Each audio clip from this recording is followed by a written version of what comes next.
Hello, welcome to Foundations of Autism Training. This is Module 6, Week 6. Today we're going to be going over social skills interactions. We have with us Sharon Floyd and Fabian Fantu and my son Yadel Thomas. Fabian, if you can tell us a little bit about yourself, introduce yourself, please. My name is Fabian Fantu.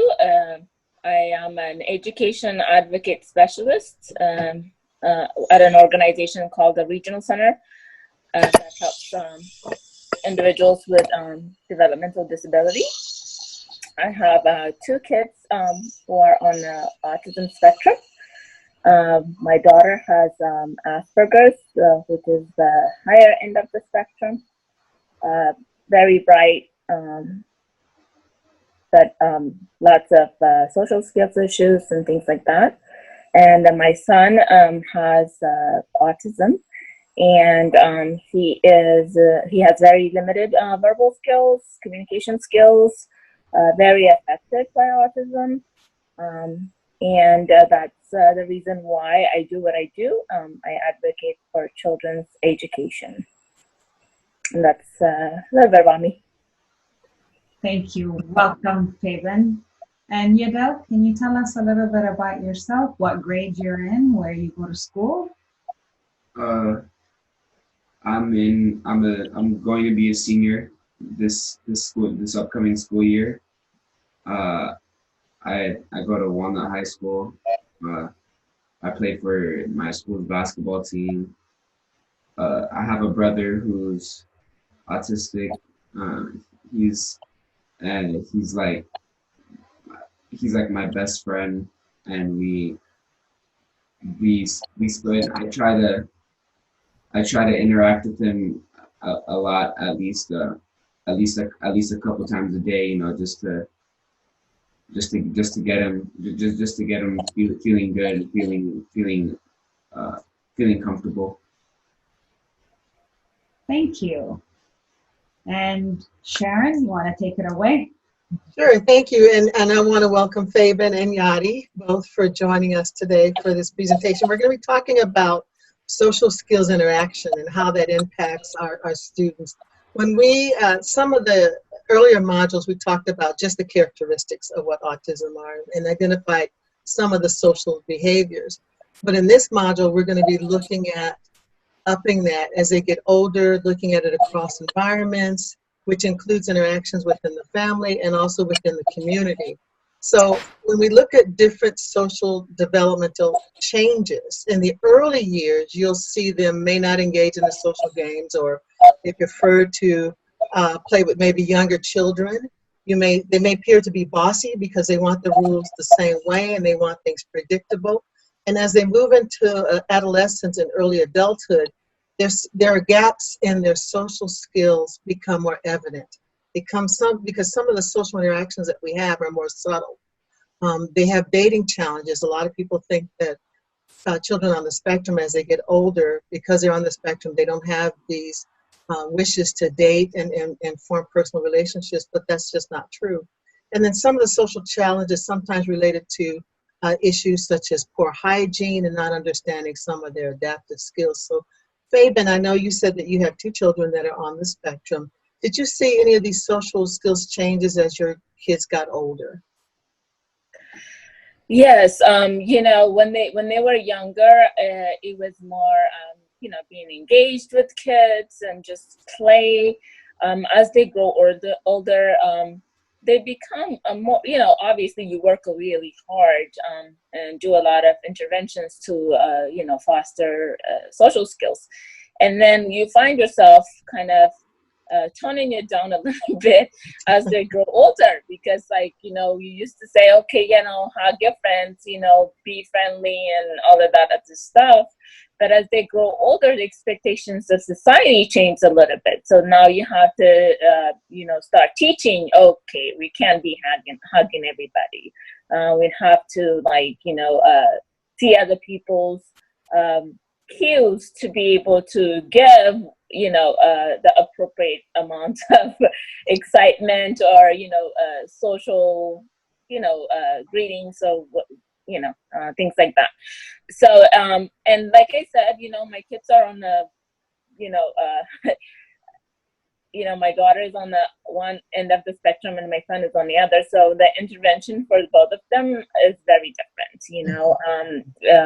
My daughter, when she was younger, she had a lot of rigid behaviors, very rigid. Like, when she got out of school, she had to go directly to home and do her homework, and very, very rigid. You can't change anything for her.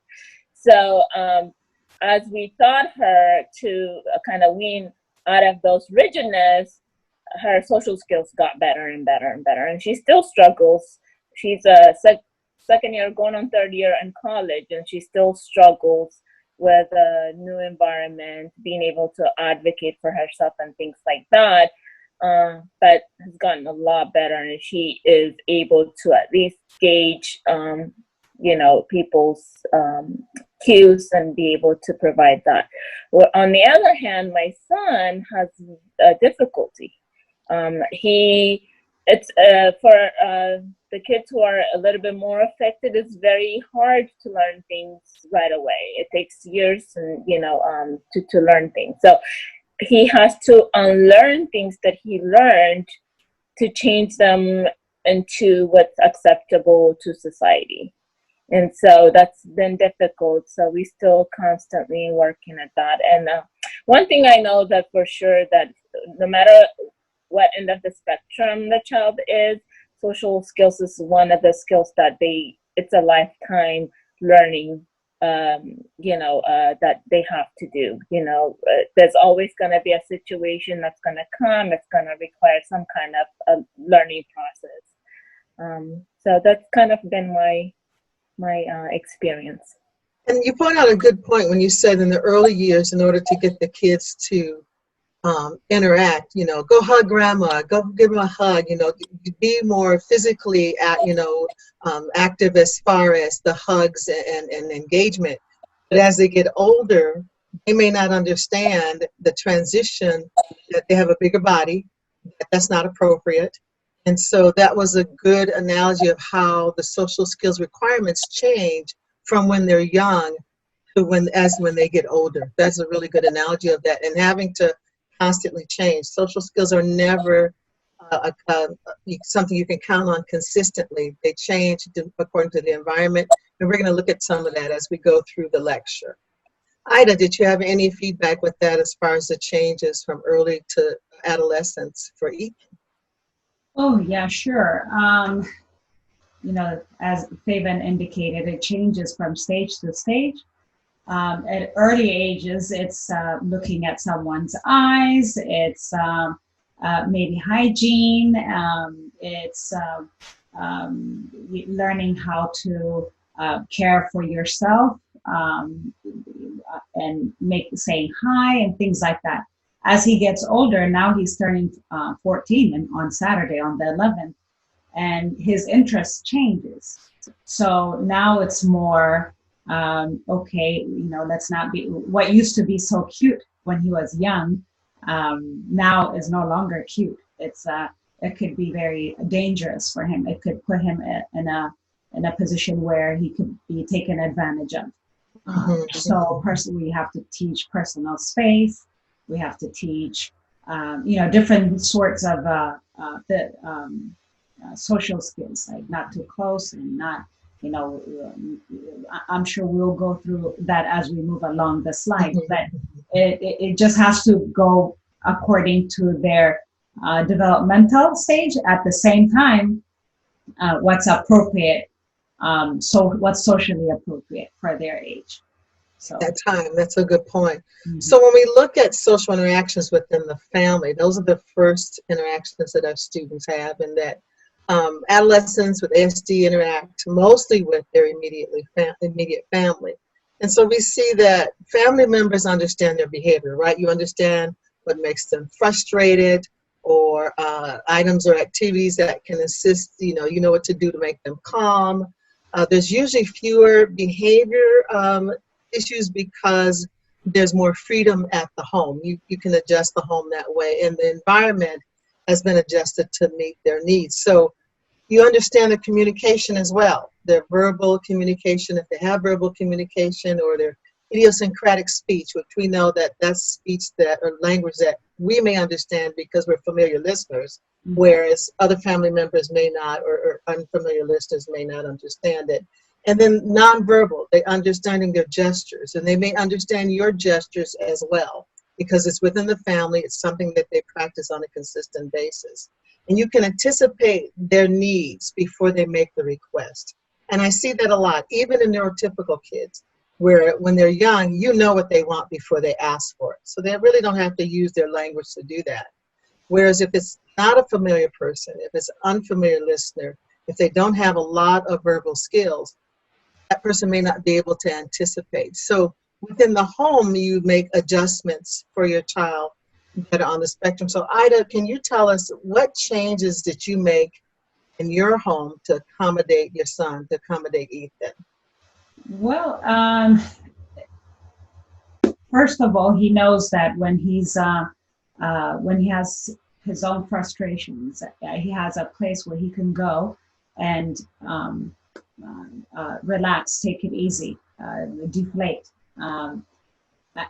At an earlier age, the speech that they understood by family members, we used to be able to enable him because we knew when he was younger, we used to be able to enable him. We used to say, oh, okay, this is what he meant. Okay, this is what he meant. Until one day, he was hanging out with his aunts and uncles, and my husband and I took a date night. And Yadi was much younger at the time, so he wasn't really. He helped, but not to the extent where they understood everything that Ethan was wanted or doing. So when we came back, we found a highly frustrated child because he wasn't understood, and they were, besides themselves, they were very stressed out. Mm-hmm. So what we thought would helped him at the time, we knew it was actually hurting him in the long run, especially even more so. So we had to quickly change and have him say what he needed in the manner where everybody could understand him, not just us. So as a family, that's the plan that we took. But going out in the community, it's not like he has even when he's at his other family members' house, he doesn't have a place where he can go and just take time out for himself when he's overwhelmed. Or so it's just those adjustments. Whatever we did at home, now we took it to the community. And when we go to a place now, we say, okay, you know how you have this place at home? Now this is your place here. That's the first thing that we identified as we, went out to different places. But those are the adjustments that we made at home. And you do that with neurotypical kids too when they're beginning language. I babysat for my nephew, and my sister and her husband, they were on like a date night as well. Mm-hmm. And he kept saying shoot-a-loops, and I'm like, shoot-a-loops, what is that? And I thought he meant he had this little basketball game, shoot some hoops.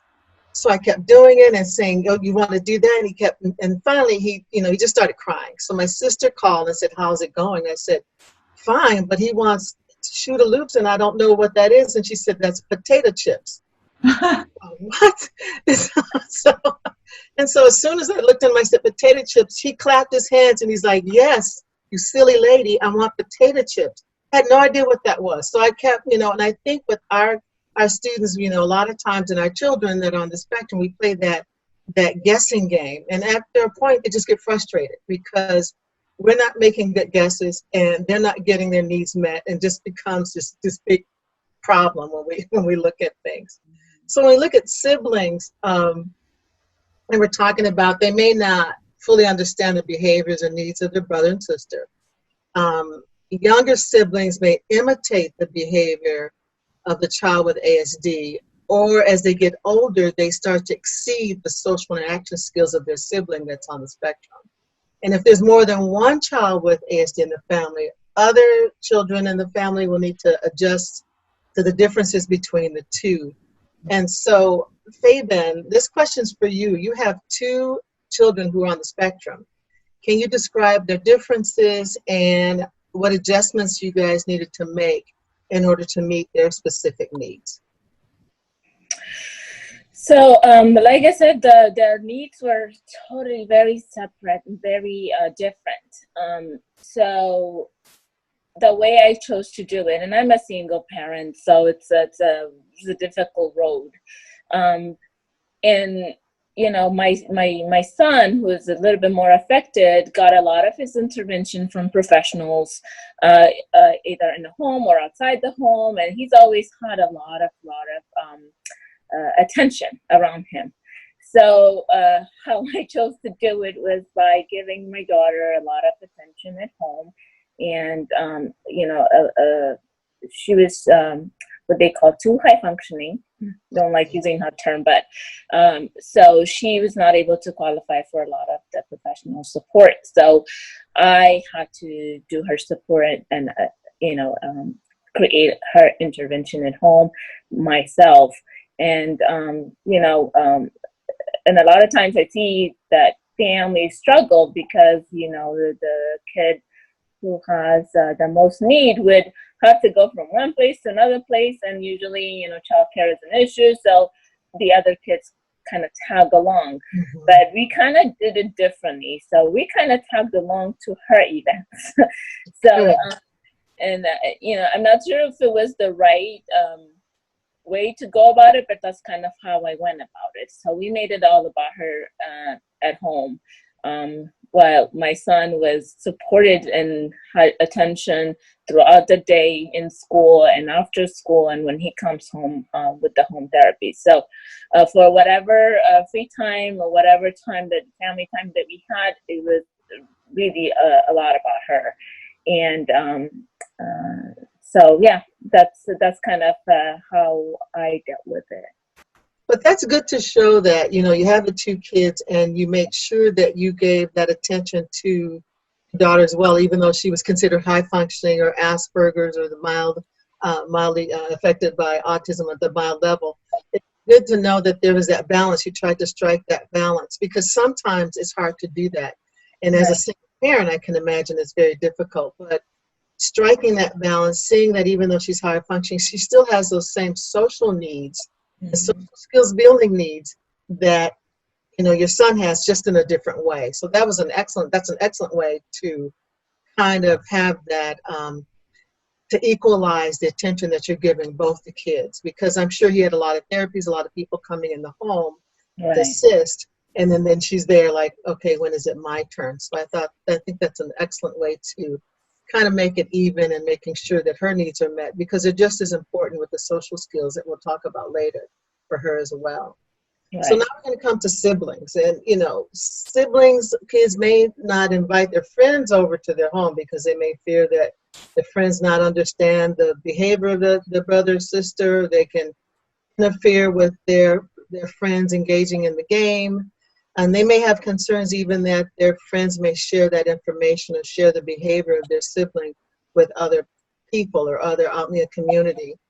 They also can become frustrated. Siblings may become frustrated because adolescent age are impacted by the increase of access to the community, but they need to assist their brother and sister. So you're out in the community, but hold your brother or sister's hand who has ASD, or make sure you keep an eye on them. So they may be given extra duties when they're out in the community, and they may become frustrated. We talked about that before. Fabian does a good job of making sure that she's paying attention to both kids, but I've been in consult some families that they devote all of their time to the child that's on the spectrum, and so the neurotypical child or sibling does not get that same attention. So this question is going to be to Mr. Yadi. And can you tell us how it has affected your social interactions with friends, having a brother on the spectrum, as far as maybe inviting them over, or how has that impacted you at all, Yadi? Yeah, it's definitely impacted me socially.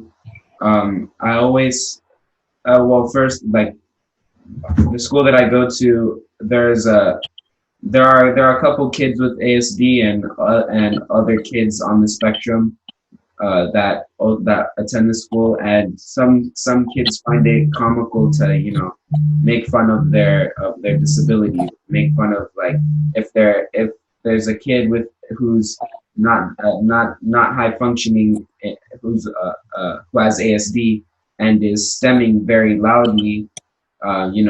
Kids may find it like a joke, and might say something that's not very nice about them. And so, seeing that at my school, I felt very skeptical about who I'd bring over to the house. And I didn't really bring people over to the house uh, when I was younger. Even now, I still don't really feel comfortable bringing people over, and it's not because I'm embarrassed of Ethan, embarrassed of his condition, but more of that I don't feel like I can trust people from the outside who can come in here, see that, and see Ethan not just as someone who has autism, but someone, just see him as just a human being, and I do feel scared, because if I do bring someone into the house, and they see him, and maybe today isn't the best day for Ethan. Maybe summer school is really tough, or school is really hard on him, and he probably has a punishment because of that, and now he's like blowing up. He's shouting, maybe stemming very loudly, maybe saying things like "Mom, I hate you," kind of things, and and I'm not sure if the kids, if my friends will be able to understand that, that this isn't how it is every day. This isn't how all kids with autism are. This is just a portion. This is just like, I want to say, the bad side of it. Like, just the part that sadly is in a lot of people's faces nowadays. Mhm. Excellent point, Ethan. Yadi, you're such a good big brother. Do you feel the need to protect Ethan? Yeah, definitely. Actually, it, I felt the need to protect him before, but definitely going through middle school, because the middle school that he goes to, and all the middle schools in our district, all the kids are very, like, they're very connected with kids in my high school, and so whatever happens in middle school can reach to the high school, and vice versa. And so, I actually have a story one time. Not it was this school year, actually, for in before 9/11. We have to we the tradition, I'd say, is that we'd walk outside. All schools would walk outside at, like, the same time, and stare, and look at the flag, and sort of just keep a moment of silence. And the middle school that Ethan was going to, they did that, and everyone's being quiet, paying their condolences, and then out of nowhere, people start hearing Ethan busting out laughing, and kids aren't, and some kids don't know that he's on the spectrum. Other kids do, and now he's become the center point of the school. Kids now are staring at him, laughing at him, and they're making fun of him. And as days went on, the news basically spread all the way up to my high school, where kids were asking me, "Hey, do you have a brother? Like, does he have autism? He looks like this kid at South Point. He looks like you." South Point's the middle school that he used to go to at the time, and I would say, and I would be confused because I don't tell people about my brother. I don't really talk about my brother at school. I'm like, yeah, I have a brother. How do you know him? And he's like, oh well, and then they'll tell me that he busted out laughing during the 9/11 moment of silence, and I felt like I felt embarrassed because I felt not only embarrassed for me but also embarrassed for him because for me, I'm okay if someone says something about me. Roasting is a thing that goes on in any kid's life. I think, and but for Ethan, seeing that kids are literally like spreading out news. He's basically become like the subject of so many different jokes that kids are saying at his school now, and so that drove me to make sure that I don't want him to be exposed to that type of energy, to those type of people, which then led me to just be like, okay, I have to really make sure I don't bring in people into the house because now his name is out there. People know who he is. People know that we're related, and now I have to make sure that that I don't let him become another subject of a joke. If something happens in our house, at least it's in the safety of our own home. It doesn't go anywhere. But bringing in someone from the outside, you now complicate the situation, and you're adding things to the equation where now I have to take into account the morals of who I'm bringing into the house, and that's just a whole nother type of just stress and all that, and I don't feel comfortable with that, and so I use that as my way of protecting him. Such a good big brother, Yadi. And, some people may hear this and say, it's a shame that Yadi can't have his friends over. It's a shame. But I'm sure you have ways of interacting with your friends in a way that you feel that you can meet them, but also make sure that Ethan, you feel that you have protected your younger brother as well. If I may chime in here. Yes, please do, Ida. Yes. It's important to note that although Yadi doesn't trust his friends enough to bring them into the house and not make fun of Ethan, Ethan does get a lot of opportunity to have community outings and go to friends and family and people even coming here. I think one of the reasons that Yadi doesn't feel comfortable is, if I may speak for you, Yadi, you can correct me if I'm wrong. But if these friends make fun of him, then he's put in a position where he's going to have to say something to them, get in confrontation with them, because he's not going to just sit there and listen to this nonsense that they're saying about his brother. So, it's protection for Ethan, and also it kind of protects his friendship with these kids too. Mm-hmm. So it's unfortunate, but when we're young, it's kind of hard to. For me, they can say anything they want, but for kids, it's a little bit harder. And that peer pressure is absolutely right. People think, they always talk about the academics, academics, but my personal feeling is social skills are a lot more important than the academics.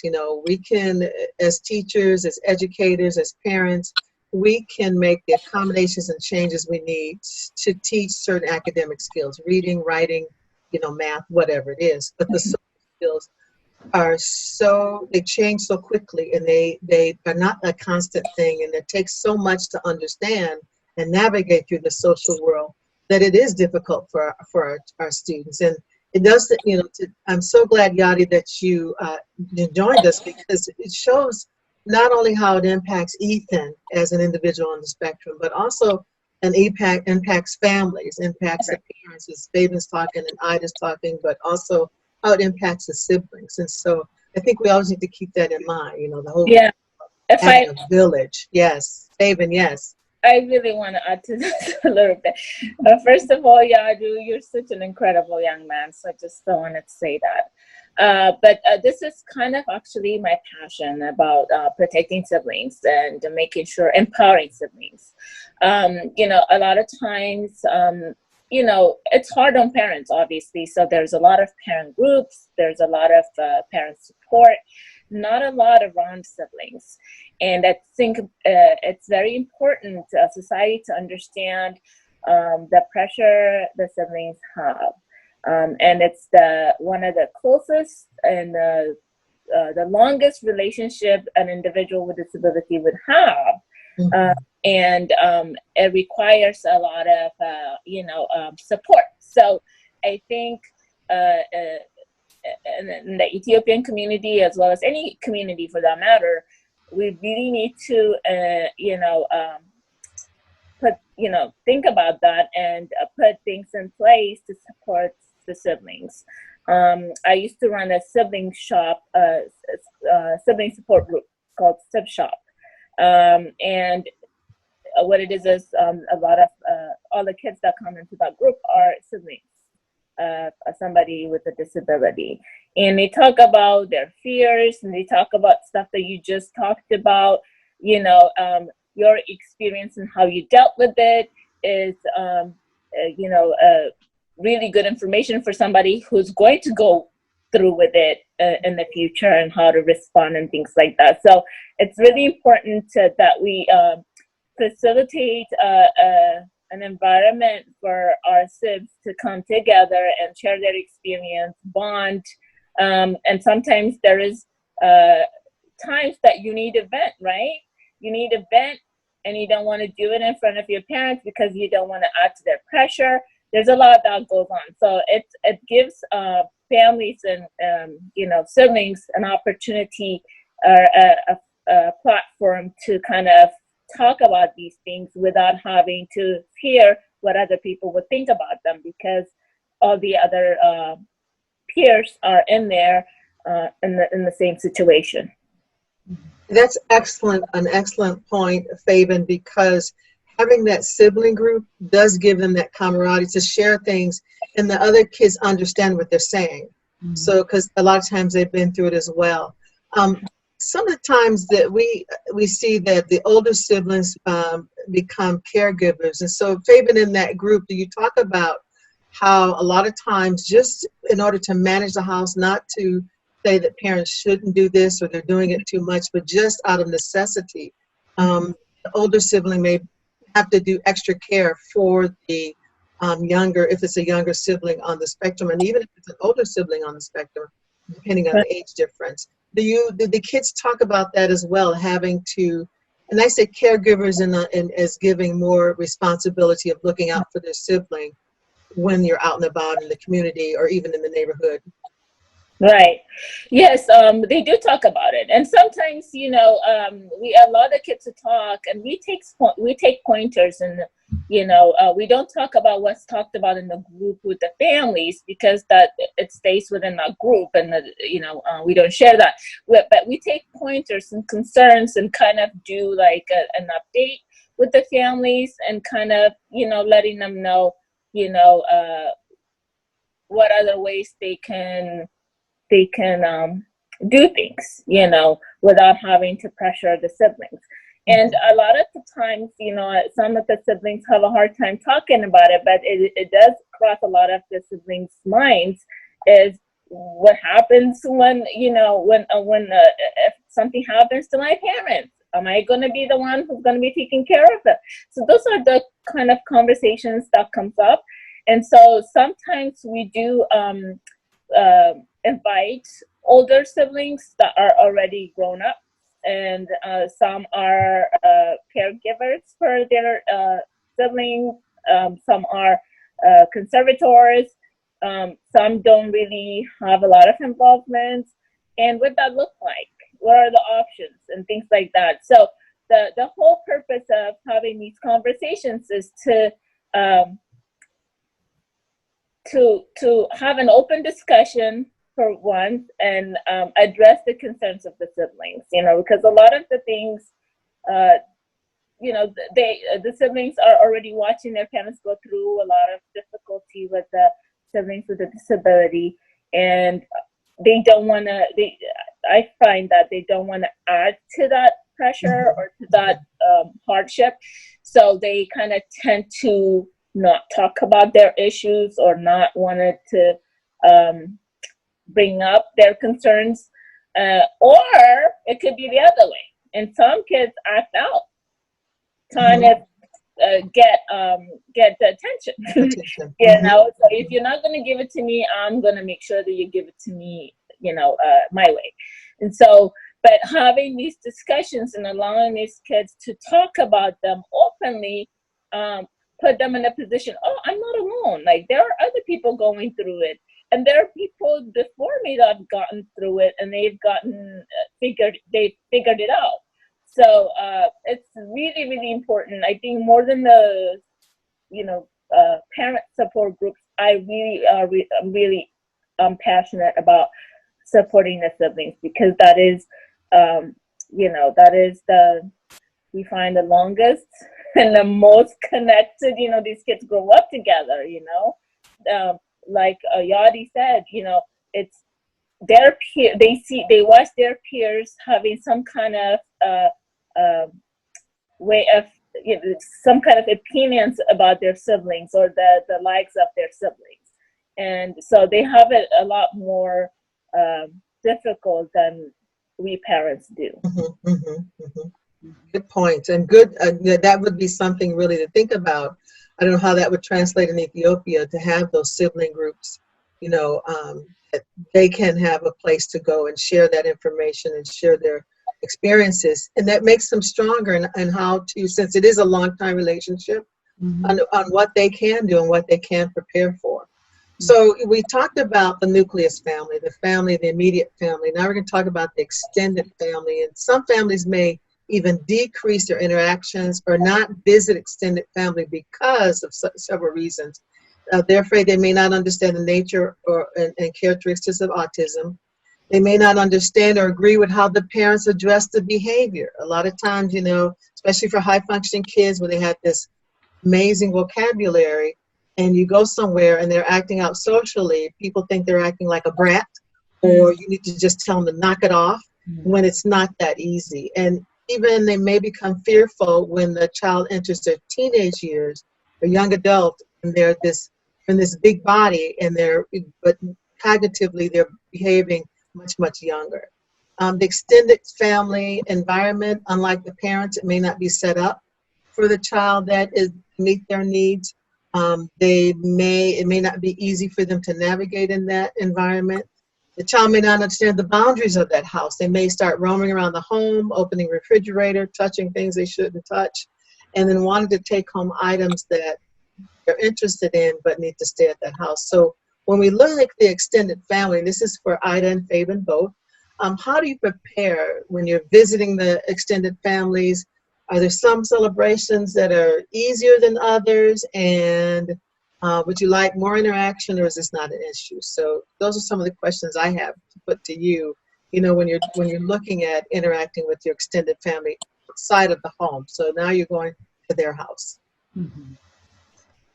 For me, it's always been important that Ethan is exposed to different settings.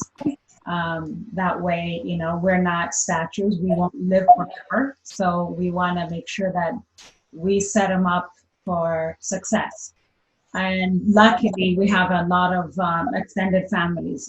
Uncles, my husband's brothers and sisters they all live around here. It's 8 of them. So we have, how many cousins, do you have? It's about 12 of them. Wow. So it's any gathering is a celebration.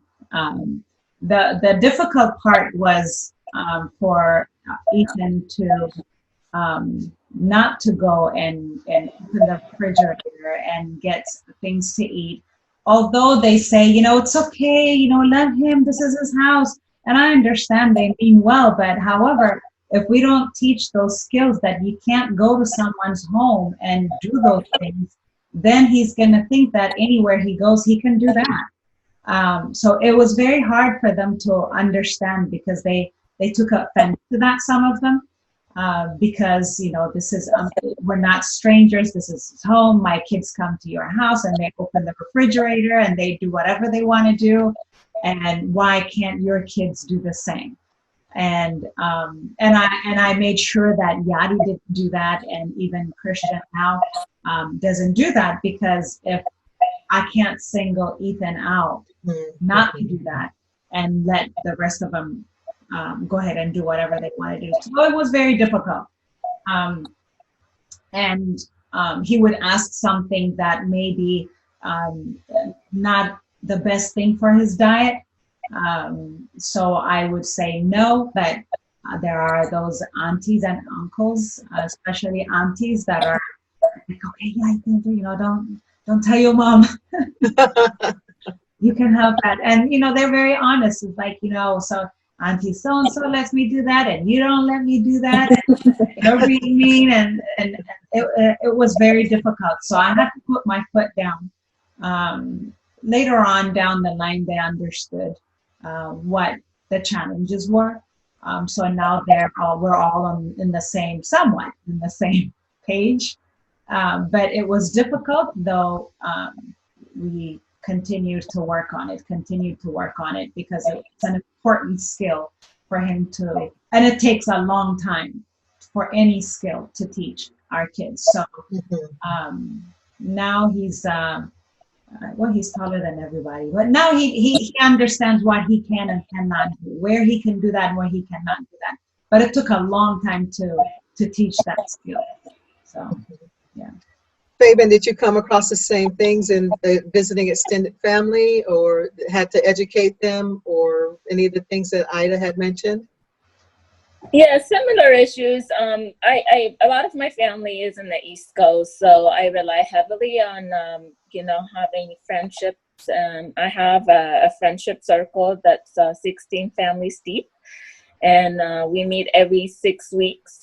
And it's always a party. And so Noah's always, he grew up in that environment. So did Helena.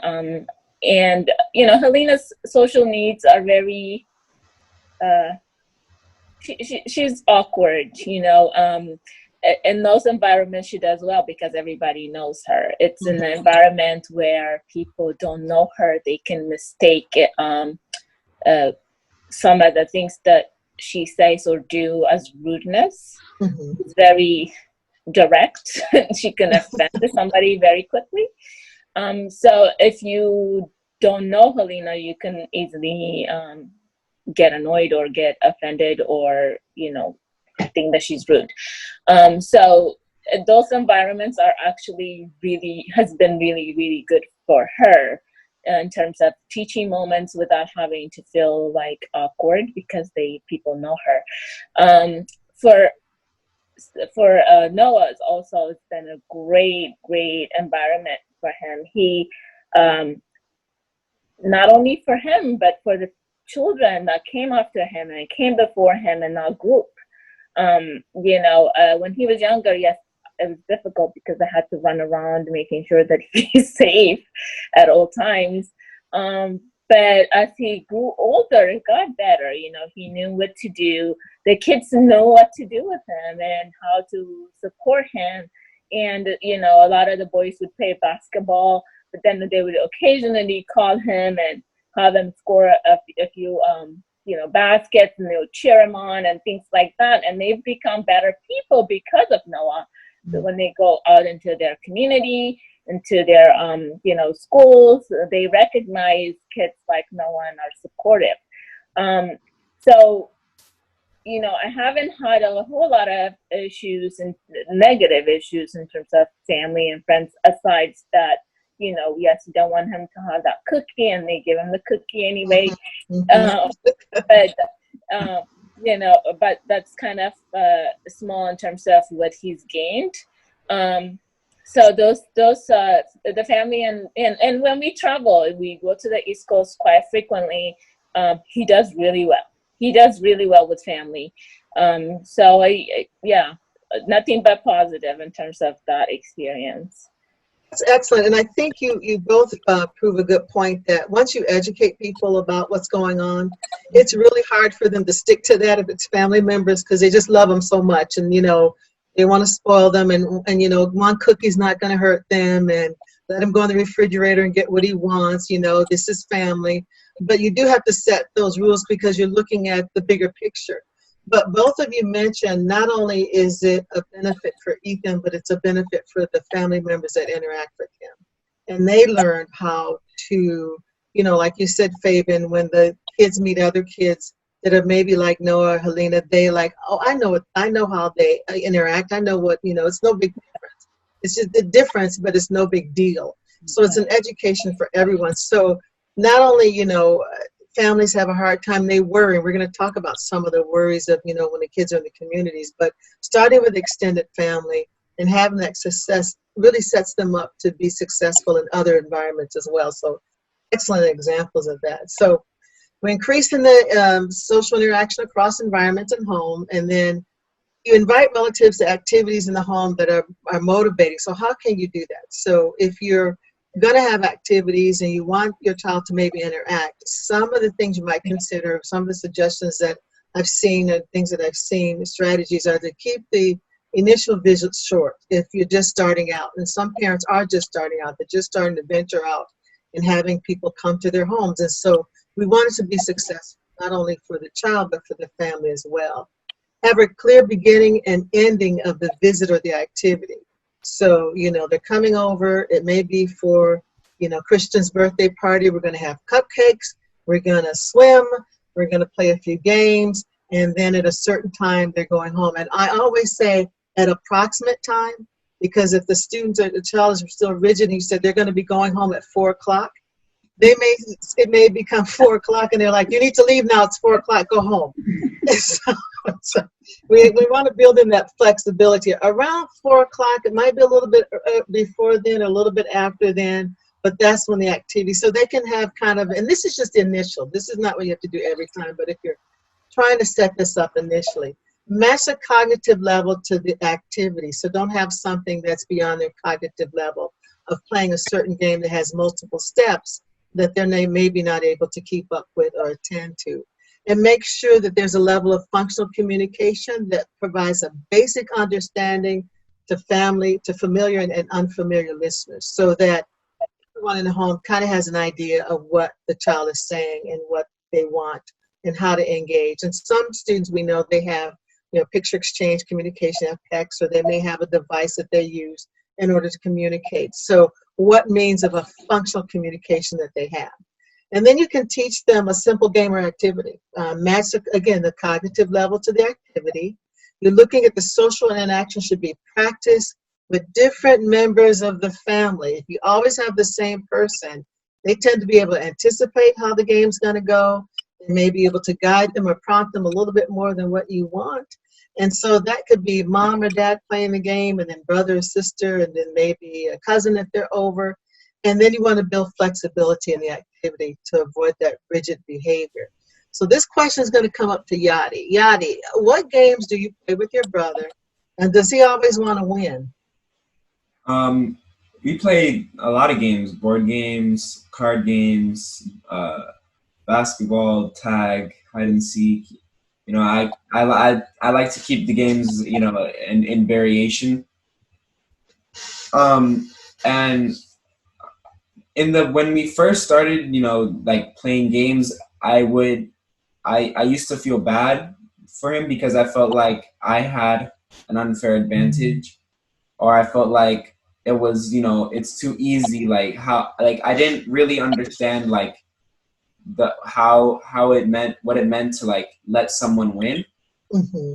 And so like, I would beat him like that, just kind of like end it on the spot without really giving him much of a chance.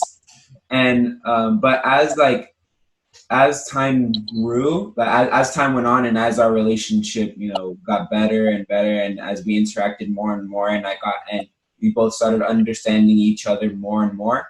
I sort of I learned I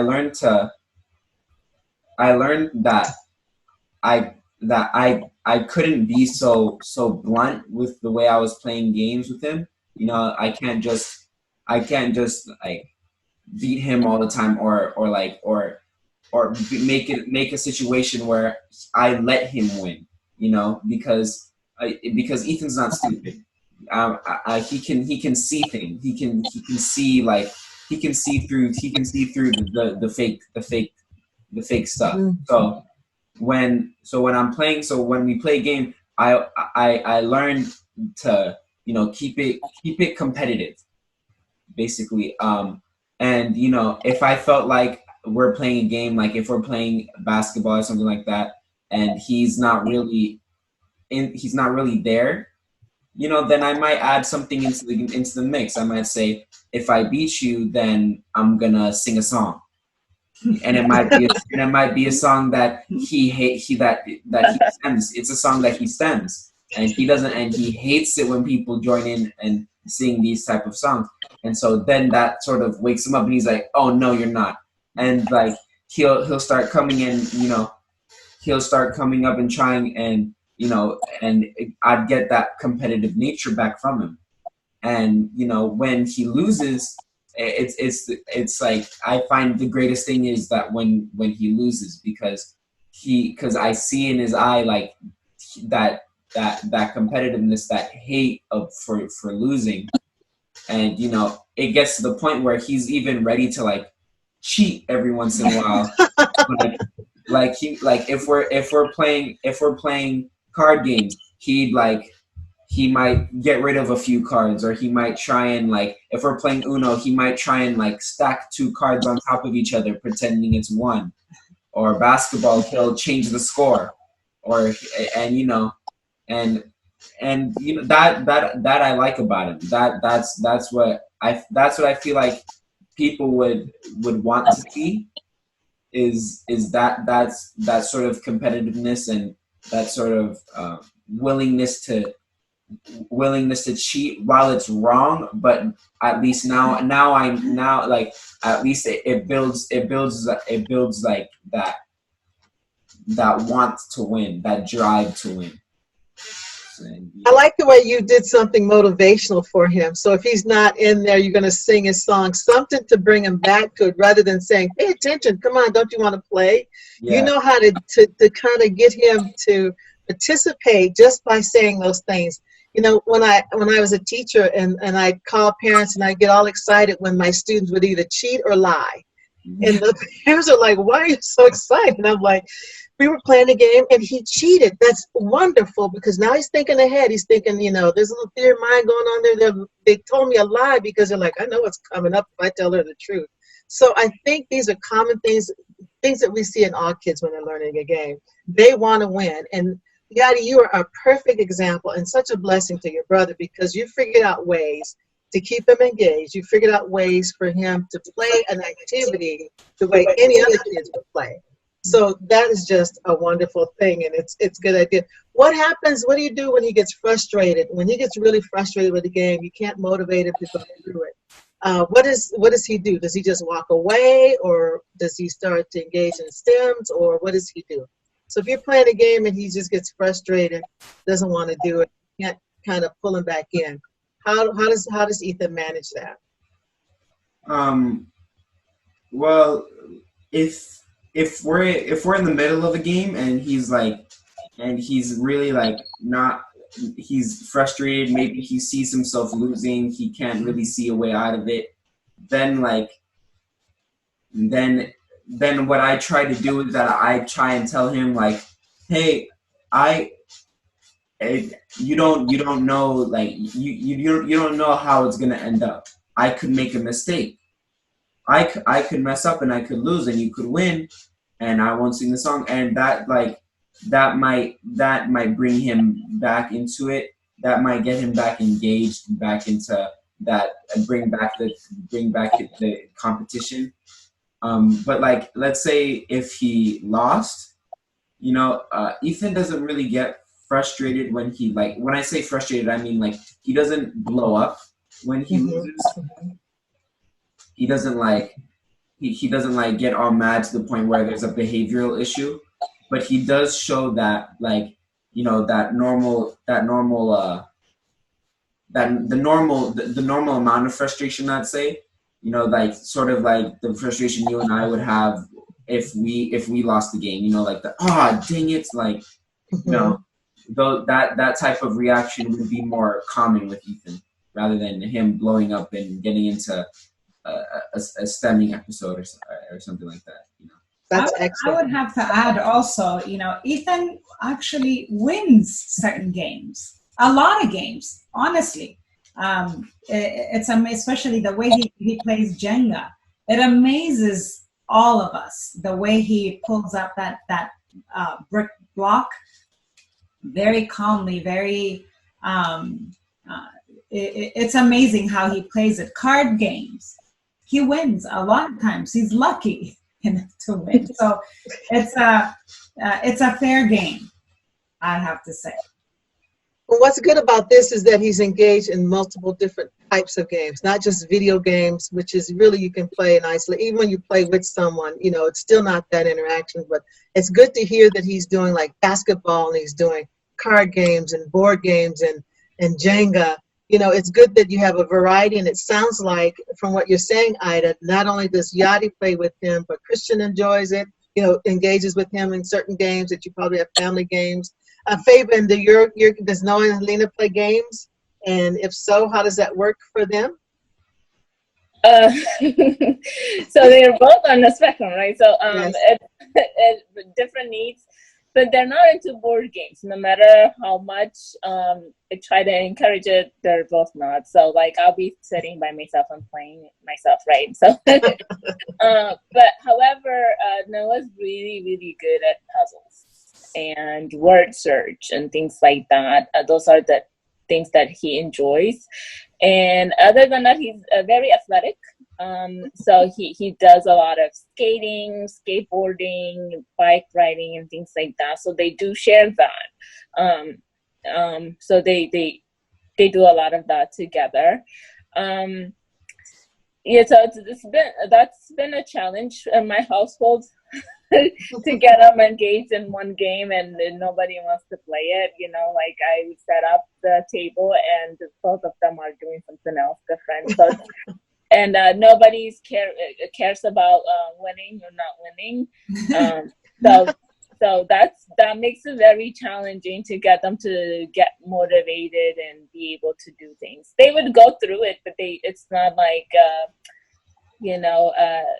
not much effort, because they really don't care either way how the game goes. So that's been my so and I learned, this goes out to all the single parents.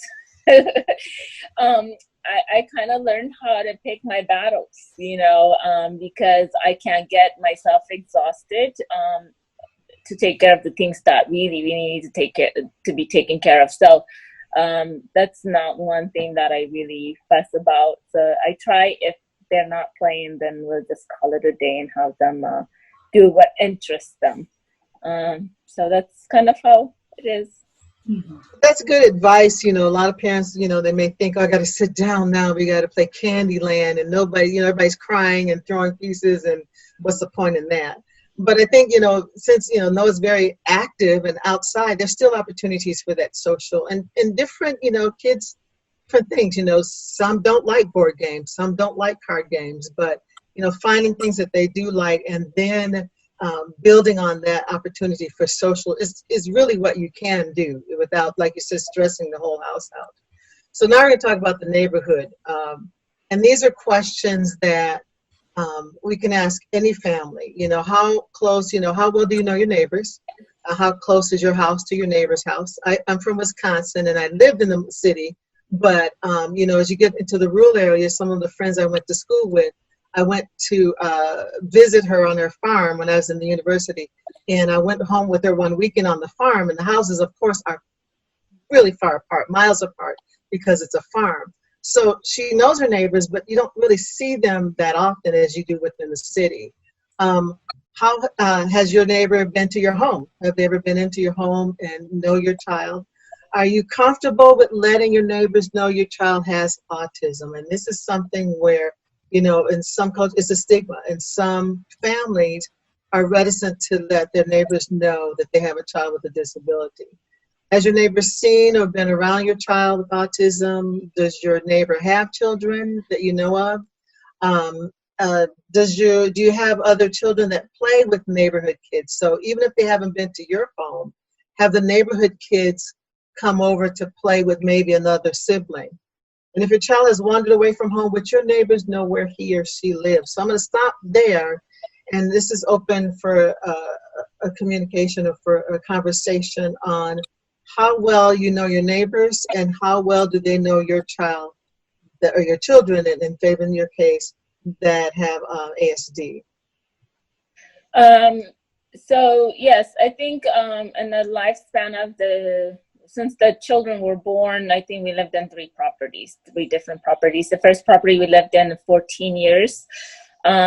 We've had some families that didn't have kids. A few families that had kids, and the kids were a lot younger then. So we'd go to the families that have kids would come to our apartment and would go to theirs. It would be a lot. It's supervised situation because the kids were a lot younger.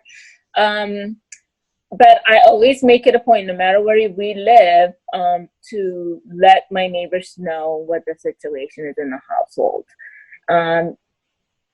and what kind of tendencies my children may have, so that they don't confuse it as being, rude or something is going on.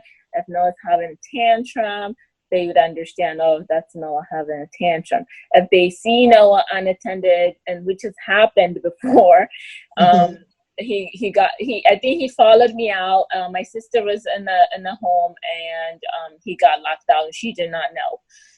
But my neighbors stayed outside with him, and he stayed outside. They were very surprised. 45 minutes outside the gate. And they were calling out for me. My sister did not know, but had they not known that Noah has autism, they'd just be like, okay, that boy is out. No big deal. A lot of kids are out, so they just leave. They stopped what they're doing and they stayed with him the whole time to make sure that he didn't wander away. So those are things that are very important. Make sure you reach out, be friendly with your with your neighbors. Make sure that you let them know what kind of tendencies, like, oh yeah, sometimes you're gonna hear Noah like screaming. Helena's gonna maybe one time she'll see you and she won't say hi. She'll just walk past you. It's not because she doesn't recognize you. She's in her own head. So say hi, and she'll respond. Same with Noah. Greeting is not his his thing. He might not say hi, or he might not say excuse me if he push you. And that's not being disrespectful. He just doesn't have the verbal skills or the social skills to say those things yet. So those are the things that I do. No matter where we go, and it's not limited to my neighbors. It's in any social gatherings we go. If I know that the people are not familiar with my kids, I let them know ahead of time things that they might be witnessing, and they're not abnormal for my kids. They're just, that's how the things are, and how to react to those behaviors. And, that's kind of, and not everybody's going to be responsive. Just wanted to say that. I've had a neighbor that really gave me a really hard time because, and I understood it because Noah would make a lot of noise sometimes, would bang on the walls and things like that when he was younger, and that was disruptive. And he would do it in the daytime, but it's still disruptive because the guy was in law school and he was doing a lot of studying. So, and I understood it. I just didn't know. We were still working on it, so it's not like I can tell Noah to stop and he's going to stop it. If that was the case, Noah wouldn't have autism, right? If he if he did everything that he was told. So so it's just a matter of finding a neighbor that understands, and if they don't understand, standing ground. I mean, there's not much you can do. No, exactly, you're right. Exactly. That's kind of what I have to say, and yeah. Ida, your neighbors, do they know you? Know Ethan? They do. They do know us. We've been living here since 2005. So we've been here for a long time. However, it's we have a very academically driven neighbors. So most of the children, if they're not at school, they're at after school program or music or somewhere, they're hardly ever at home. And even when they're at home, they're inside. So you don't really see a lot of kids outside playing. There were a couple of neighbors that, but they do know my kids. They do know our family. We say hi to each other when we pass and things like that. So I think if they saw him outside, they would know him. Some may not know his condition, but most of them, they do know him.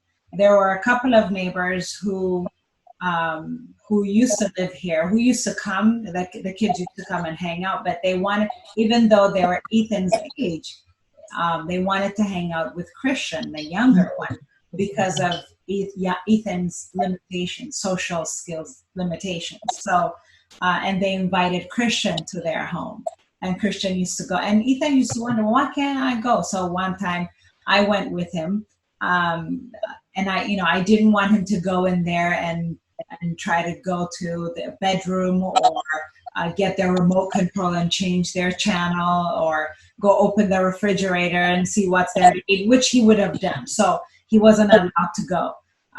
So at the end, I just had the kid come and play here as opposed to sending Christian over there to play, because I didn't think it was fair for Ethan to be told that he couldn't go because of his limitations. But everywhere we went, I went, especially when he was younger, I went with him. Social gatherings were not fun for me because I wanted him to have the experience. However, I had to be there with him every step of the way, following him around and things like that. And I even tried to have his cousins take over, like take turns and hanging out with him, but they're kids. So they get distracted and they do their thing. So it was up to mom or dad, and mostly it was up to me to do that.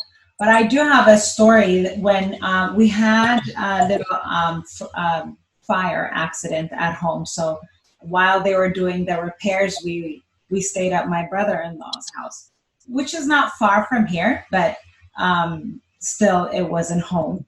And I was pregnant with Christian and Yadi, and we had just come back from the park, which was like across the way. And Ethan and Yadi were sitting down and watching TV, and I was doing the dishes. And at home, every sound your house makes. When the door opens, the alarm goes off and it tells you which door opens, and who's, we look around and who's where. But when you go to people's home and you're staying there, you're doing things you don't know. There was no, my brother-in-law and his wife and the kids were not there. I think they had a doctor's appointment. They weren't there. So I'm washing dishes, and then next thing I know, I turn. We had just come back from the park. Next thing I know, I turn. I see only one head on the floor, and that was Yadi watching TV. And I said, Yadi, where's Ethan? And there was no Ethan. When we turned, the main door was open. So that meant that Ethan had gone out. Oh, I was frantic. So he had left the house, crossed a street. At the time, we had mastered crossing the street, looking both ways to cross the street. Crossed the street, 2 streets, and gotten back to the park, and he was playing there because he wasn't done. I didn't know he wasn't done, but he wasn't done, I guess. So we didn't know until we got there. We didn't know. And all the way all the way to the park. In my mind, somebody had him in this house. They're doing things to Mhm. him. They've abducted him. How, what, you know, is the thought of a mother who just lost her child. You can just imagine. So it's, ever since then, it's the dishes don't have to be washed. I don't have to help anybody, until he mastered, you know, what he had to do before he leaves the house. Until I was comfortable enough to take my eyes off him, I was glued to him. So, yeah. And I think that's a fear for, the difference, for a neurotypical kid might be able to say, I'm lost, I need help, and try to advocate for themselves, but our kids may not. I did have a parent that shared with me that their child had walked out the house, was 2 blocks down, and she didn't know it. And the neighbors didn't know who the child belonged to. They just called the police because they're like, we found this kid, but we don't know it was 2 blocks down. So, she said that it really opened her eyes to getting to know the neighbors, and also to letting her child navigate in the neighborhood and get used to seeing the neighborhood and where they are. Fortunately for Ethan, he was able to cross those 2 streets. But it can be, that's, I think any parent's fear, but especially for our kids on the spectrum, because of their maybe limited ability to communicate, their limited ability to seek out help, can really, really put them in an extra danger other than other kids. So when we look at increasing time, beginning strategies may be walking with them and staying with the adult. You can start at an early age. And we talk about this as transition to adulthood, but we're really looking at starting these skills when they're young, practicing as much as we can when they're young. So I'm sure you've done this, walking with them, so that making sure they stay with an adult. We always do that. You could walk to the edge of the yard or whatever can be done safely, and then come back. So just so they get used to just testing the limits of being outside the house, giving them feedback when they complete the task, taking them and taking an item to the neighbor's house, for example. So you had set this up with your neighbor. My son's going to bring over a cup just to give it back and just say thank you. It's not really to give anything back, but just to practice going to the neighbor, having that interaction that's been set up, that's going to be successful. And it's a good, successful activity for not only the child, but for the neighbor to get to know your child. If they're older and they're able to, maybe they can complete the task independently. So Helena may be able to go over and say, Mom wants to borrow a cup of sugar, and be able to communicate that, get the cup of sugar, bring it back. But it's just practicing those social skills of initiation, practicing the social skills of, reciprocity in a conversation, and then completing a task. You can use visual supports for this, where you show pictures of what they need to do. And the strategy can be used for multiple tasks and activities, so you build in that flexibility. So these are just some things that people can think about if they're going to have their child start to interact in the community. I always have a saying, go slow to move fast. So you're going to go slow, take those baby steps, have that success. And it's success for not only for your child, but also success for the neighbor that you're interacting with. So they're in the community. As kids age up, they're going to be interacting outside the community, their home or neighborhood. And parents can have the following concerns or fears, and you guys have talked about that. The first one is wandering. And even when I took my class on field trips, and I had all of my students, I had a class with students who all were on the spectrum, the biggest thing was the wandering and staying with the group and making sure we had accountability.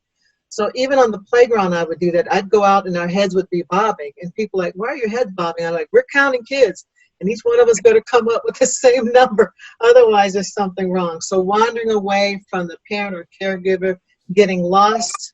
Ida, you alluded to that, the child getting lost, and then trying to access something they like and not realizing where they are. So they see something that they really like, they go to see that item or that activity, and then realize that they're lost. So wandering, I know, is a big concern, and we talked about that.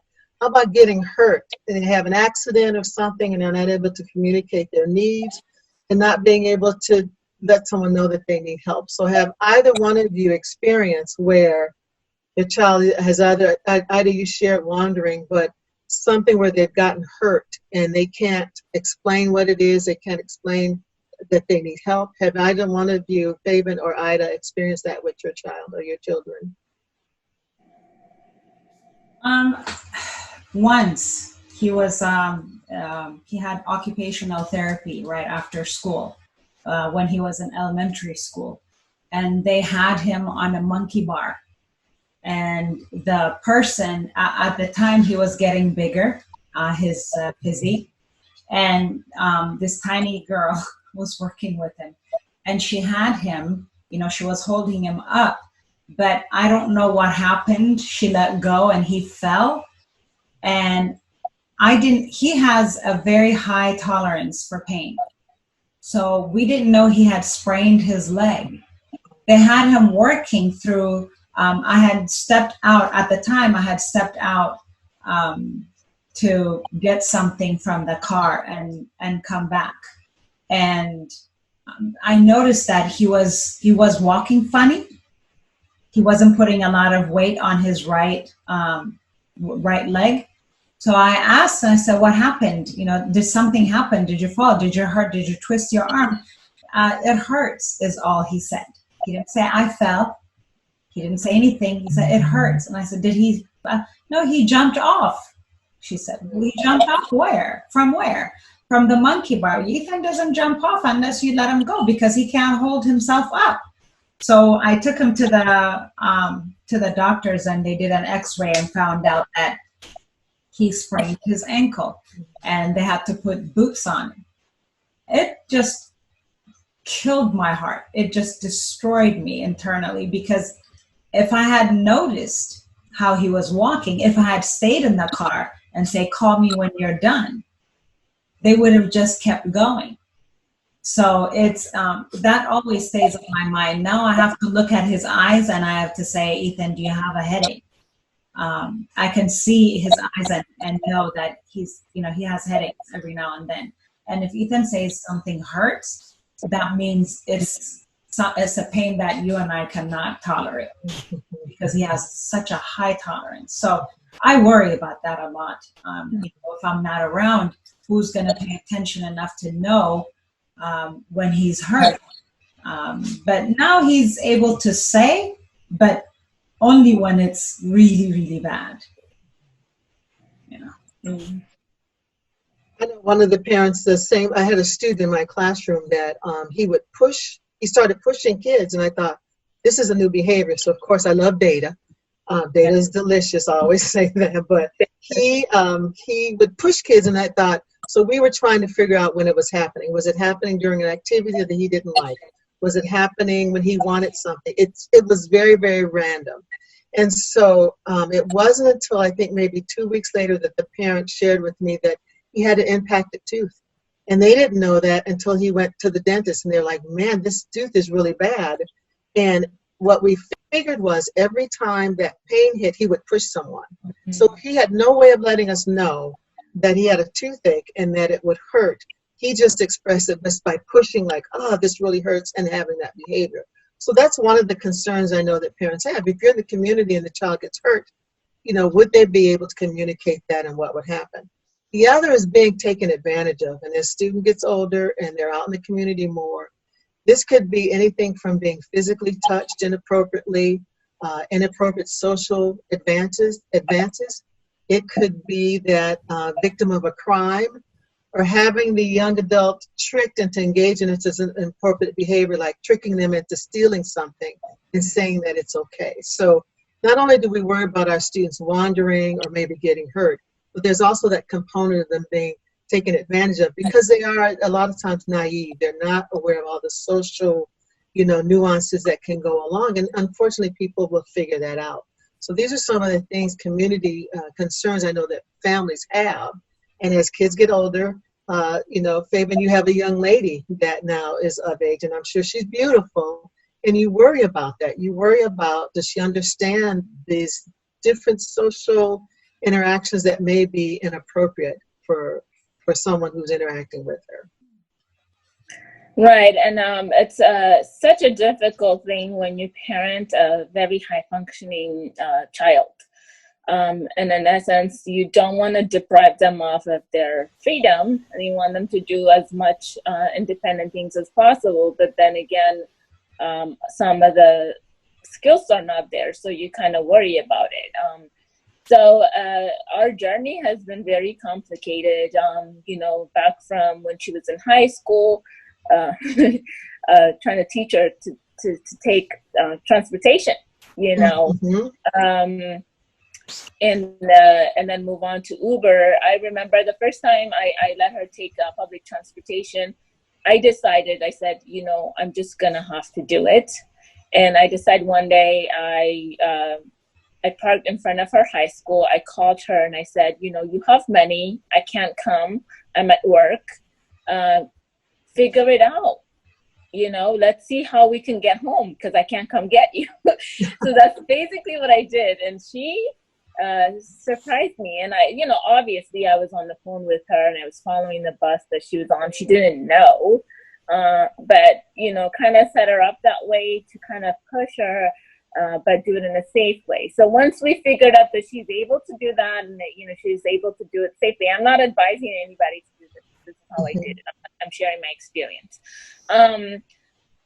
Once I knew that she's able to do that, then we moved on to Uber. And, no matter how many times you'd go over safety rules and things, they'll still do things that you haven't talked about. And it's so impossible to cover all the scenarios. It's very difficult. Mm-hmm. So most of the time, if she's taken public transportation, I'd have to be on the phone for quite some time. And I don't want to be nagging, so I'd call periodically to make sure that she's safe and things like that. There was something that I wanted to talk about. And for Noah, wondering and, getting lost. Early on, I am so grateful for this. Early on in his life, I used to take him to this park, all the time. And this lady always watches me. And I'm always like, because he was a runner, he does a lot of different things. I'm always like, holding him close to me and going to the park. And I don't let him, like every time he runs, I'm running after him. And she's been watching me. So one time she stops me, she said, you better let go of that boy. Like, let go of him. Let him run around, watch him at the corner of your eyes and just, redirect back, and you have to let him. And I'm so grateful about that because since that day, I let him.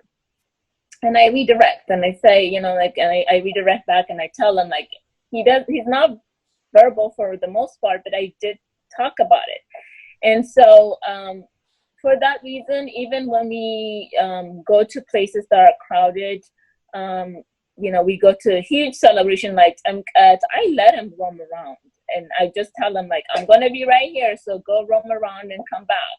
But only when I know that the environment is safe. Safe. Mm-hmm. If we're in a space where people don't know him, people will not recognize him, then I won't. And if he goes a little too long without coming back to me, then I'll go look for him.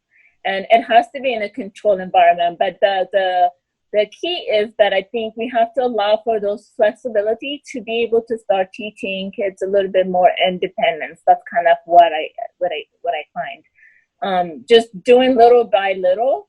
I know it's crazy because I get, especially when we go to Timkas, I get a lot of calls. If you're looking for him, he's right here. And I said, okay, just keep an eye on him. As long as he's not doing anything that he's not supposed to. And if he does, please intervene. But we're good.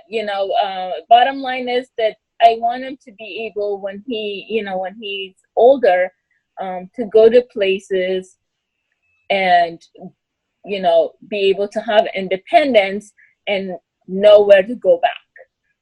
So eventually we're going to teach on how to seek help when you need it, where to seek help, who are those people. Like, we're working on it, but then, and more, going more outside and, going to the police station and things like that, how do you ask for help? things like that. But that's kind of what I have done with my two kids. Two different issues, but yeah.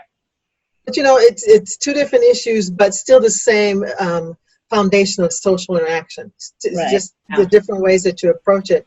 I think, like you said, we never know what kids can do until we let them do it.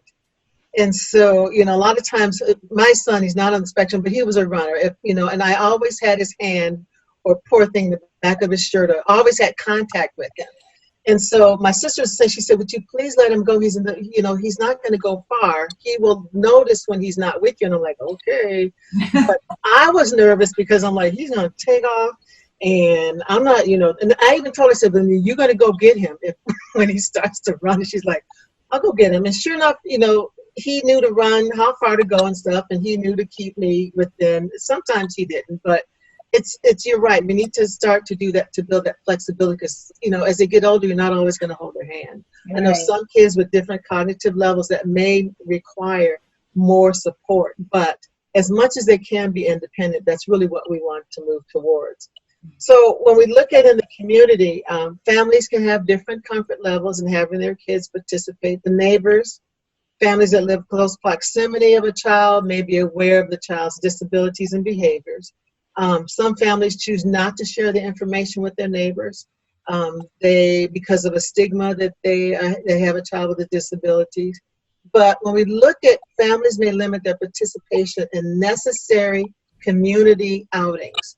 And what I mean by that is you have to go to the store. You're going to have to go to the bank. You're going to have to run these errands. And so we look at, going to the grocery store or the market. What if your child has a tantrum? Or what if they start to touch items or people? Or what if they can't tolerate the sensory stimulation of a crowd, the noise or the smells? Or what if your child cannot tolerate multiple transitions? Going to the market, then we're going to the bank, then we have to wait in line. So there's a lot of things that children on the spectrum have to deal with transition-wise. And some of those are going to the store and the market.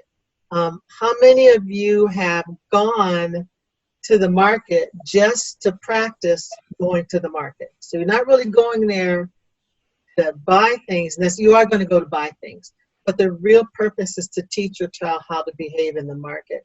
And Ida, this question is to you, as far as when you're looking at going to the market, what were your fears when you're going to the different stores or the different markets or just running errands? What were some of your fears when you went into the community? One is that he's going to wander off and get lost. Another one is that he's going to grab something, open it up, and start eating, whether from the shelf or from somebody else's cart. And another one is that he's going to grab something and I'm not going to know he has it, and we're going to leave and they're going to follow us and get in trouble for it. Or have a tantrum, really, when he realizes that, no, we cannot get that, have a tantrum.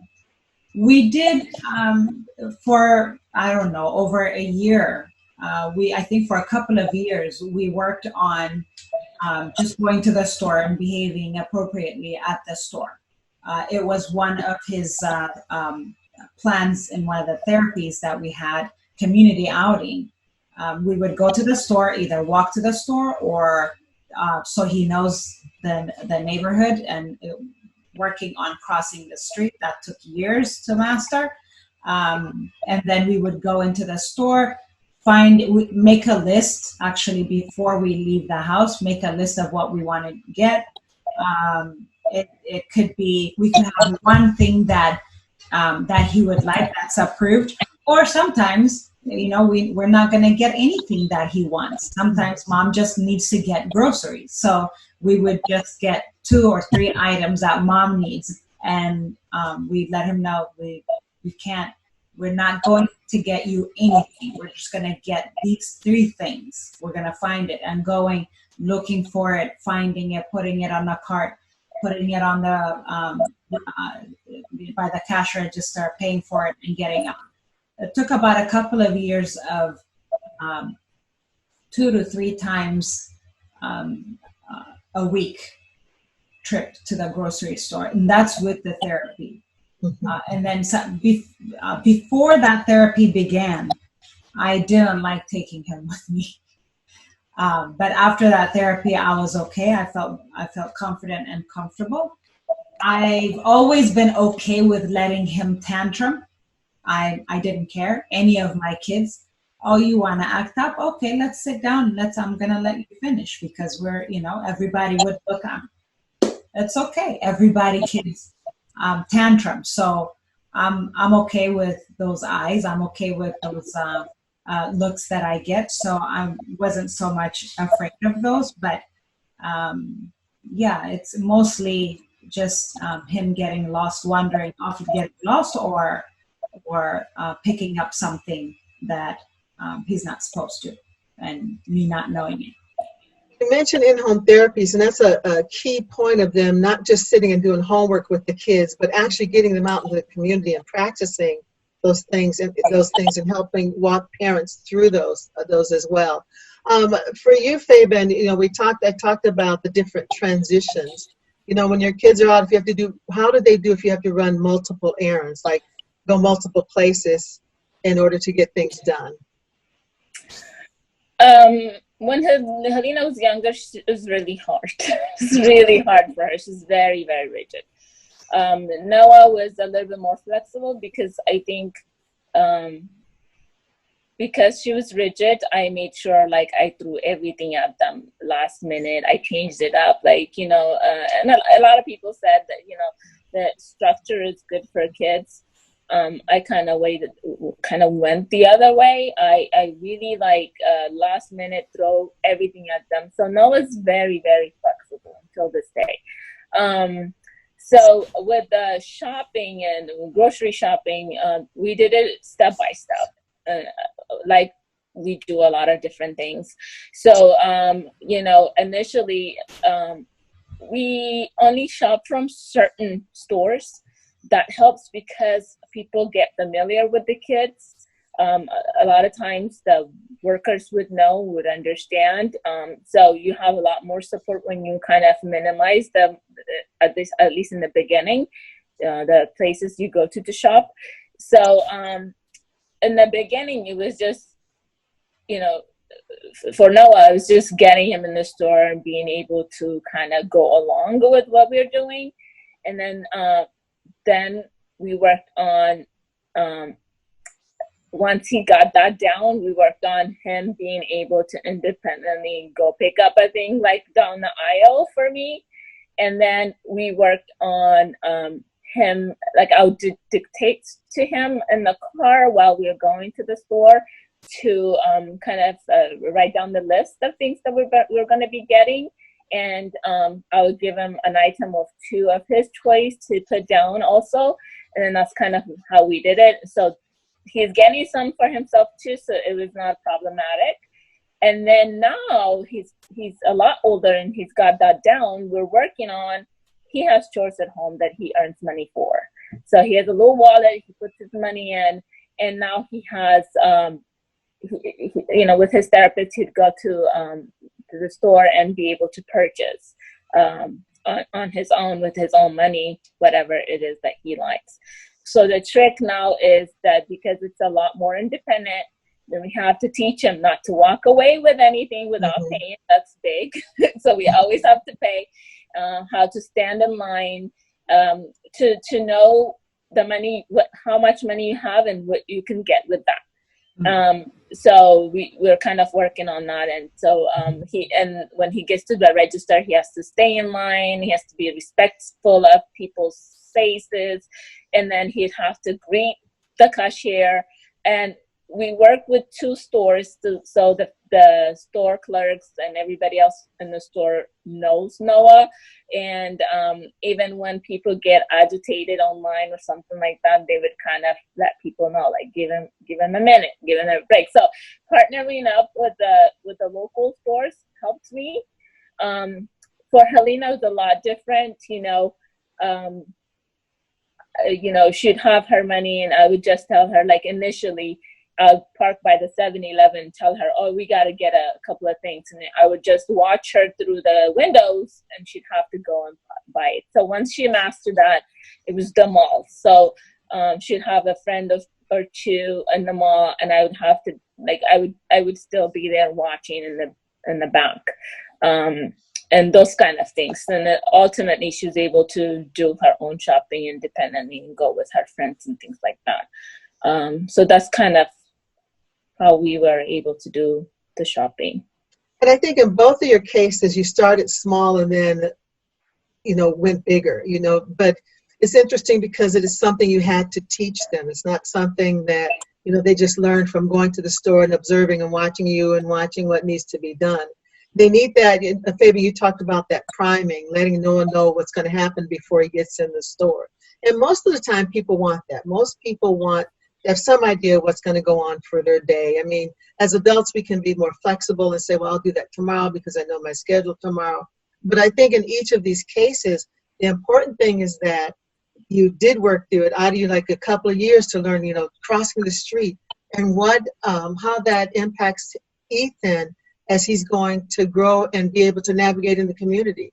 You talked about Fabe and Helena getting on public transportation. She's got to cross the street. So all of these skills that we take for granted, skills that oh, that's no big deal, just watch out for cars, are things that we have to teach them, even in the market, putting the things on the conveyor belt, staying there, being respectful. All of those things that we break down almost into smaller tasks that we have to teach, because in the big picture, these are the things that are going to make them independent and have them have a better quality of life because they do have the independence. But the key thing here is that you have to teach. It takes time to do it. I like partnering with the market so that they know who your child is, because that's a safety net in and of itself. If someone maybe is not appropriate to them, they have an eye on them as well, so that's extra eyes as well. But I think it shows that this can be done. It just has to be done with planning. In the community, I'm sorry, David. If I may add on this one, because I know we're talking about shopping, but I think this is true for a lot of different things. Like doctor's offices, Noah had a really hard time going to the doctor. So we had to ask permission from the doctor to allow us to go into the office on Saturdays when it's very slow, and working on maybe getting to the lobby. Actually, getting out of the car was the first step. It took us weeks to master that. And then we were able to get to the lobby. That was weeks. And so slowly but surely we were able to get him into the doctor's office. Now, like, you can't get him out. He's on the bed, like, ready for the, Same thing with the dentist office, So it took us a long time to get there. Barbers. So this step-by-step ways of doing things can be done not only for shopping, but for across the board for a lot of different things. It is so true across environments, and I'm glad you brought that up. But it is a step-by-step for each one. The doctors is really a big one because they always think they're going to get what? They're going to get a shot. And so my daughter's a pediatrician, and so she doesn't wear white coats. They don't wear their white coats, and because they want to kind of minimize that frustration. And then she jokingly told me, she says, I don't give the shots anyway, the nurse does. So she says, I have some of the kids have figured out, well, she's not going to give me a shot. It's that other lady when she calls that other lady in here. But I think you're right, Fabe, in getting them across environments as far as any things you have to do in the community is going to be step by step. And it's nice to hear that people work with you in order to do that, because this is a skill. He's going to have to go to the doctor. They're going to have to go to the dentist. So those are things that you're absolutely right. It's across environments for that, for sure. Ida, did you have anything else to add to that component of it? Oh, yeah. The dentist is a big thing with us because it's noisy. He has to open his mouth, and he has to lay down, be still. So there's a lot of priming. There's a lot of talking through what is going to take place. When we do right now, as you said, Sharon, the shot is the one thing that gives him stress. Even when we go to the doctor's office for Yadi's or Christian's appointment, or even for my appointment, first question he asks, am I going to get a shot? So it's assuring him that he's not going to get a shot anymore because he's gotten all his shots. But we did have to break it down step by step. What is going to happen? First, we're going to do this. Then this is going to happen. She's going to listen to your heart. You're going to cough, and she's going to take your temperature, and she's going to do this and that, and then we're done. So it lessens the anxiety of going to the doctors when that happens.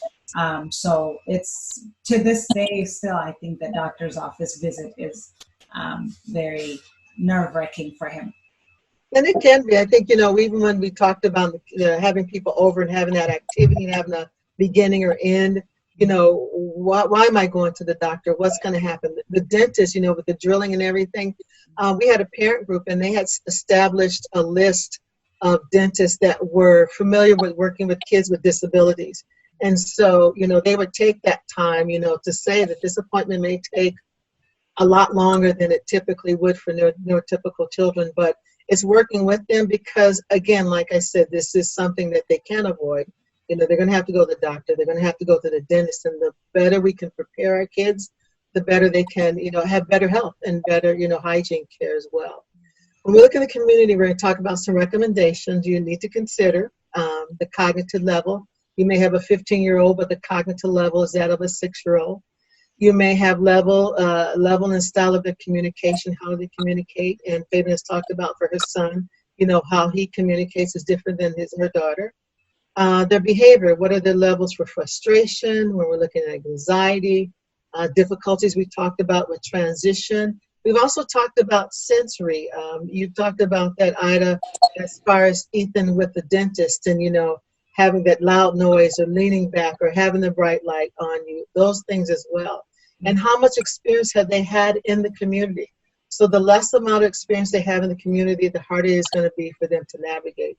And as they get older and older, the harder it is going to be for you to make those, changes and primes and strategies because they haven't had that experience. The community may have difficulty understanding the behavior of our kids when they're teenagers or young adults, because now they see this big person who's a size of a regular adult doing self-stimulatory behaviors, and they may not understand that. They may have inappropriate social behaviors. And, I've been out in the community, and you've seen people that have mental illness that may be talking to themselves. But I was actually in the store, and I thought a lady was talking to herself, but she was talking on her phone. She had the earpiece in.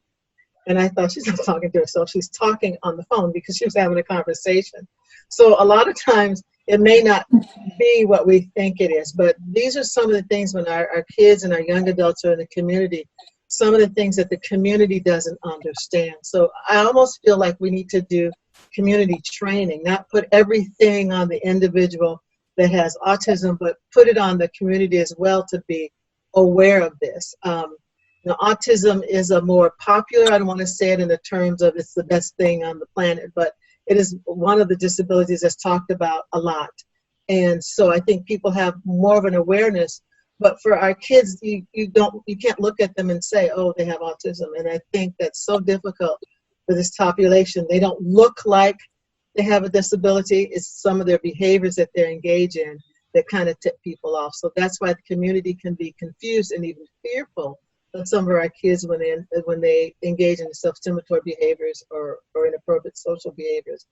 I had a student in my class that he would sing the song from Hi-Ho, Hi-Ho, the Dwarfs, and he would do this. But he goes, la, la, la, la, la, la, la, and he would be very aggressive, and people thought, and he was a big kid, people thought, oh, he's angry. I'm like, no, he's just singing. It's a song. Okay. But, I had to tell him, we're going to sing Hi-Ho, Hi-Ho on the bus. We're going to sing it in the classroom, and we can sing it at recess. But when we go, on a field trip or if we're somewhere else, we only sing that Hi-Ho song when I give you thumbs up, because I had to monitor that behavior because he was a bigger sized kid and people were fearful. The community didn't understand what he was doing, but it was something that we had to plan for them. So then how many of you, when you go out into the community, they need to know the community signs? And I think, Fabian, for Helena, this is important, knowing how to navigate and understand the community signs. Teachers do a lot of lessons on this, like this is a stoplight. You know, when you see red, you know, don't go, or this is a stop sign, or don't walk, or when you hear the chirp, or when you don't. So there's a lot of things they need to know when they navigate, and it's more than just teaching them what it means, but you also need to teach the behavior that goes along with understanding those community signs and those community rules. So when we're increasing social interactions across environments in order to acclimate students, we talked about this, shopping trips that focus on practicing appropriate behavior, but maybe not on the goal of shopping. And we talked about this earlier. Going to the grocery store and buying 2 to 3 items, paying, saying goodbye, a verbal or wave, and going to the car and walking home. So having those steps. And I think the most important one is actually having that social interaction of waving and greeting and initiating having that social interaction. Use a schedule for prime, and Fabian, you talked about this with Noah. You're in the car and you're telling him what's going to happen before he actually gets in there. Need to follow one simple one-step direction. You know, put the cereal in the cart. That's what I want you to do. You get to pick what you want, but you're going to put it in the cart. And then, you know, talking about limiting touching items. We have to do that with younger kids anyway, neurotypical kids, but as they get older, they quickly learn that I'm not supposed to touch things in the store. Whereas our children, we may need to work on that as they get older. That might not be something that they understand right away when they're doing it. So we talked about that. How do you prepare for other things? We talked about the dentist. We talked about the doctor's office. What about if you're going to the beach? What does that preparation look like? Before COVID-19 and when we could go to the beach. But did you have to do even extra prep for something that's wide open like the beach, and then you have the ocean there for safety? So what were some of the things that you did in order to prep to go to the beach? Noah he loves the water. So, and thank God we live in the Southern California. The beach is really close to us, and he basically grew up on the beach. So when he was younger, he loved it so much. A couple of times he gave me a scare, like he would full force run towards the water. And I feel like, and you know, a lot of times it seems harmless, but there are currents in the water. So with what might seem benign can be dangerous. So we had to teach water safety, you know, before we start going to the beach. But we didn't stop, you know, because I knew growing up in Southern California that it would be like part of life for him. He would, you know, go to a lot of events on the beach and things like that. So, but it's the funny thing is, like, as he grew older, he started fearing water. So and so even for swimming in the pool, he would be very, you know, I guess he understood the danger of water. Mm-hmm, so then it become very difficult for him to swim. So I actually have to like really force him to go into the deep water and kind of, you know, work his, you know, like what, you know, allow him to kind of face his fears a little bit. So nowadays when we go to the beach, it's he's not running full force. He's very conscious. He understands the danger, so I don't really have to do that. It's Helena that I have to worry about. She sometimes overestimates her abilities. and so she kind of is very like, oh, I can do this, I can do that. I'm like, no, I don't think, you know, you can. You know, so that kind of stuff. So that kind of is a worry for me in terms of Helena. A lot of the times when kids are very high functioning and they, you know, and they kind of misjudge their abilities. Sometimes they think that they can do better than what they actually can. And not to say that she can't, but I'm just saying that swimming in the pool perfectly is not the same as swimming in the ocean. So that kind of stuff. So yeah, that's kind of how we are at the beach. Yeah. I know. How do you prepare? You know, we talked about the beach, but I know you traveled to Ethiopia. How did you prepare for that long plane ride, which I took in December? So how did you prepare Ethan for that? You know, even we talk about things in the community, you know, part of the community is vacation and traveling. So how did you prepare him for that? And Yadi, were you able to help your mom with that as well when he was on the plane? Well, yes, a lot. You know, we started early. When we bought the ticket is when we started talking about how it's going to be. We talked about how long the flight is going to take. We talked about, you know, what would you like to take on the flight? You know, what games would you like? What movies would you like? We focused on the things that he would like the most. We did tell him this is how long it's going to take, but you're going to be watching this, and we're going to buy pizza and get it on the plane, and we're going to have your juice. So we focused on the positive. What we didn't anticipate was how his ear was going to hurt. So, but up until that point, we just focused on the positive, and whatever access that we were going to give him on the plane, a month prior to our flight, we did not give it to him so he could look forward to that. So he doesn't say, well, you know, I get this all the time. What else do you have? We wanted him to really enjoy, make the most out of his experience on the plane. The first time we went, it was 2013, right? Yeah, it was 2013. And Yadi was a champion, I have to say, because, you know, he's there. He was older. He was there whenever I had to go use the restroom. You know, the plane restroom, it can only hold one person. Mm-hmm. He was there just looking after his brother, making sure that he doesn't get up and walk around. As young as he was very responsible as well. By the time we got to Ethiopia, Ethan had just had it. Mm-hmm. He was like, I want to go to, and he called out our address. I want to go back there. And he just had a meltdown because it was just too, he didn't, even though he knew how long it was going to take, he didn't realize how long that was. Exactly. So by the time we got there, he had a meltdown. But after that, we went back once again, back in December. And the conversation was more about, you know, how his ear is going to be, what we were going to do for his ear to help him. Prior to that, we went to Jerusalem, and same conversation, what we were going to do for his ear. You know, you're going to have lots of snacks on the plane that you're going to chew. You're not going to chew on that until we start taking off, until we start going down. So because he doesn't want the pain, he listens and he does what he's supposed to do. So yeah, that's what we did.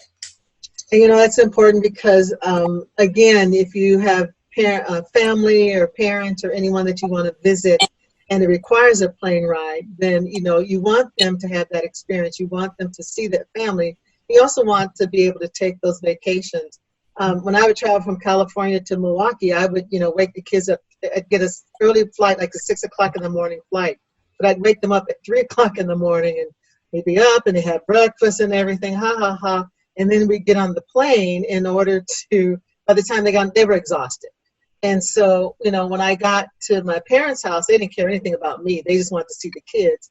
So I could go to sleep and rest, and they would play with the kids. But it takes planning, but it can be done. Yeah. And it's interesting, Ida, how you talked about it wasn't it was not the things and games he wanted, but it was the physical changes that he would go through, the ears that he would go through. And Fabian, another thing that you mentioned with Helena, you know, the kids are high function, are perfectionists, and they're like, well, if I can swim in the pool, I can swim in the ocean, I can swim anywhere. And having that generalization and understanding skill levels for different activities can be a challenge. So I'm glad that you mentioned that, because, you know, kids that are high function tend to be perfectionists. You know, they know a lot and they've read about it, so therefore they're experts on it. And they can't overestimate their skill levels and things that they're able to do. We're going to kind of watch a short video. It may not be able to run smoothly, But we're just going to see a portion of it that will show a mom doing an outing and what accommodations she's made for her child during the outings in the grocery store.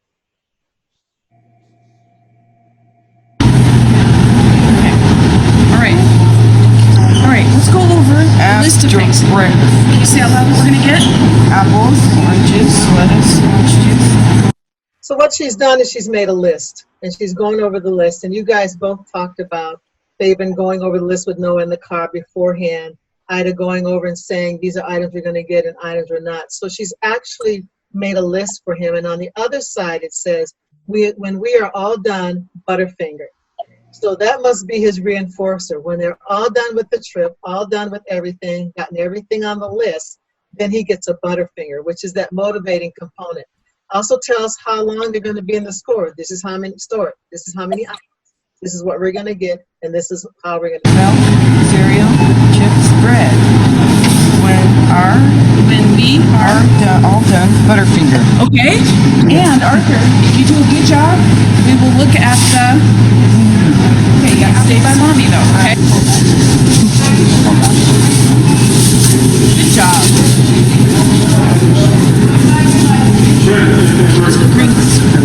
So again, I'm not sure the quality, but she's showing him what he needs to do. He gets the bag. She's using prompts of pointing to what he needs, but kind of supervising this activity for him. You know, this may seem like, well, she's there with him all the time, but this is still building a skill of being able to go in the store and doing what's appropriate in order to get the items that you need. And the items that you need are on there. New breakfast cereal made.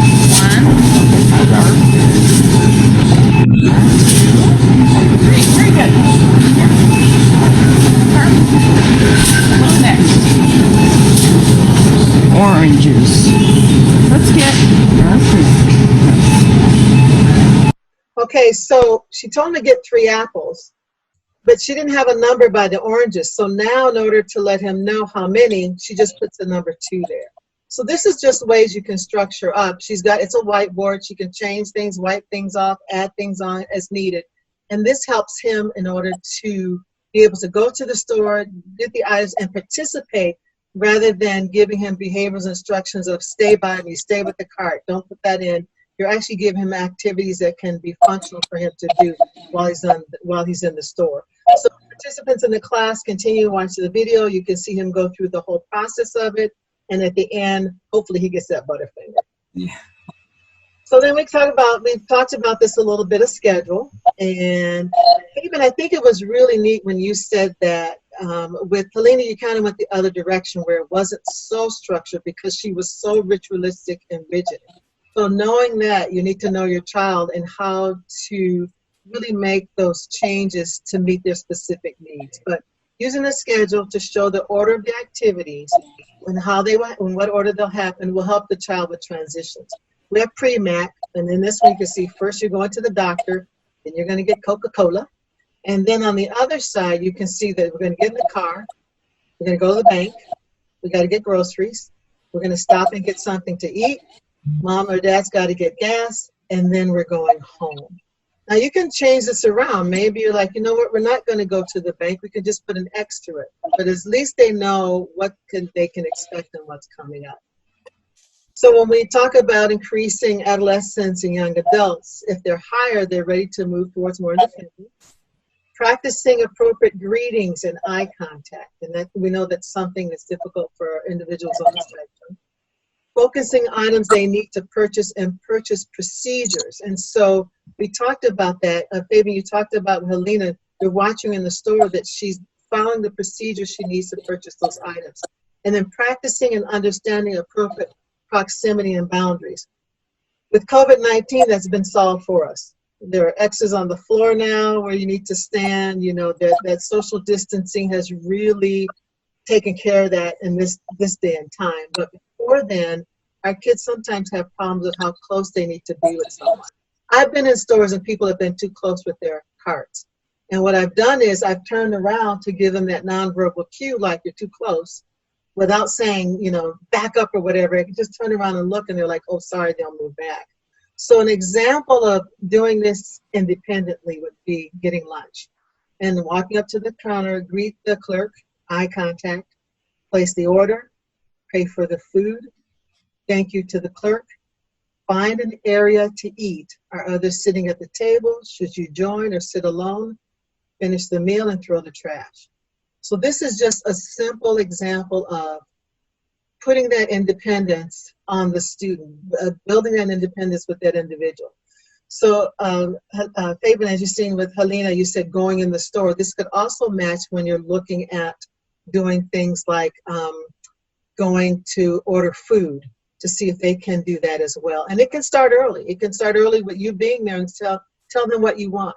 Or if they have PECs, putting together that sentence strip and handing it to the clerk and saying, this is what I want. So there's ways of practicing that with their students in order to build that independence, because this is a life skill that they would have and can use across the board.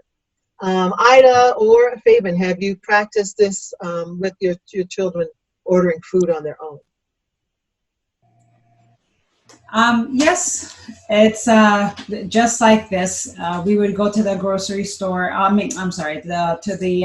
Usually to a burger place, having his favorite food. First, we decide in the car, what are we gonna have? And then what he's allowed to have, what he's not allowed to have. And he's given money. And then he would go to the clerk and he would greet first. And he would order his food and he would say thank you. He would wait, prior to that, wait in line, keep a good space between the person in front of him and him. After he ordered, wait, pay for it, go to the side, wait for his food, say thank you, get it, and then we walk out. So all these steps we worked on for many times until he mastered it. Now he's good. Pretty good with him? Yes, pretty good. Mm-hmm. I know too, this could also transition to if they're at the movies and they're going to order popcorn and get soda and waiting in line and get this the same things. It's, if you're in the mall and you want to, how to initiate that. And building on this would be if you need something else or if you want more than what's there. We practiced that with one of our students where he had PECS, he was using picture exchange communication system, and he went up and we're like, how's he going to get her attention because her back was turned? And so we're standing there and watching him like behind, like, come on, lady, turn around. So he gently tapped on the table, which we never taught him that, but he figured it out because he was motivated to get that hamburger. He handed her the sentence strip, and she's like, oh, this is so cute, and oh, you're doing such a good job. And we're standing there going, give him the food, give him the food. And he's waiting patiently. So he was able to do that, get his food, and then he asked for ketchup. And she gave him one, but we know he always wants more than one. So we didn't practice, and we're like, what is he going to do in order to initiate that? So she put it on he asked for ketchup. She gave him one, put it there, and she kind of caught on, and she looked at him, he looked at her, and instead of giving the sentence strip again, he just put his hand out. And so she would put one in and wait. She put another in, and he closed his hand, and then he went to the table. What we didn't know was the mom was hiding out in the restaurant. And so when we walked out, I saw her and she was in tears. And I thought, what happened? Something happened. You need to find us. She goes, no, I saw what you did. And it went great. And now we can go to the fast food place and order food. So that was really heartwarming that they're able to do that and that the family will be able to join in. So the next one is, in order to acclimate to students with ASD, to the community, walking outside the neighborhood. We talked about staying with the caregiver, remaining on the sidewalk or the path or the designated area, crossing the road or street. Ida, you talked about that. And then adjusting to transitions, having to take a different route. Sometimes with their students, if they're very rigid and you don't go the same route, they don't think they're going to where you're saying they're going. So if you take the same route to the park, and for some reason you decide to walk maybe a little bit longer to get your steps in or whatever, they may assume then we're not going to the park because they've been rigid in that behavior or ritualistic, and they still want to go to that same area. As adults and young adults, we're looking at using public transportation. Fabian, you talked about that, how you were able to, specifically for your daughter, say that you can't pick her up, you have money, get on that bus, but you follow the bus and you're on the phone with her to keep that contact to make sure she was safe. Appropriate initiating social interactions, such as asking for help. Instead of standing in the middle of the store and yelling, help me, help me, help me, which could mean that there's a real emergency rather than you just can't find an item that you need. And then avoiding hazards. So in this, we're looking at outside the neighborhood, when maybe you're walking at the mall or you're walking outside the community, and some of the things that we need to be careful of and watching that our students are paying attention to. So these are some of the things that, especially avoiding hazards. If they're road construction, they may be interested in the big trucks or what they're doing.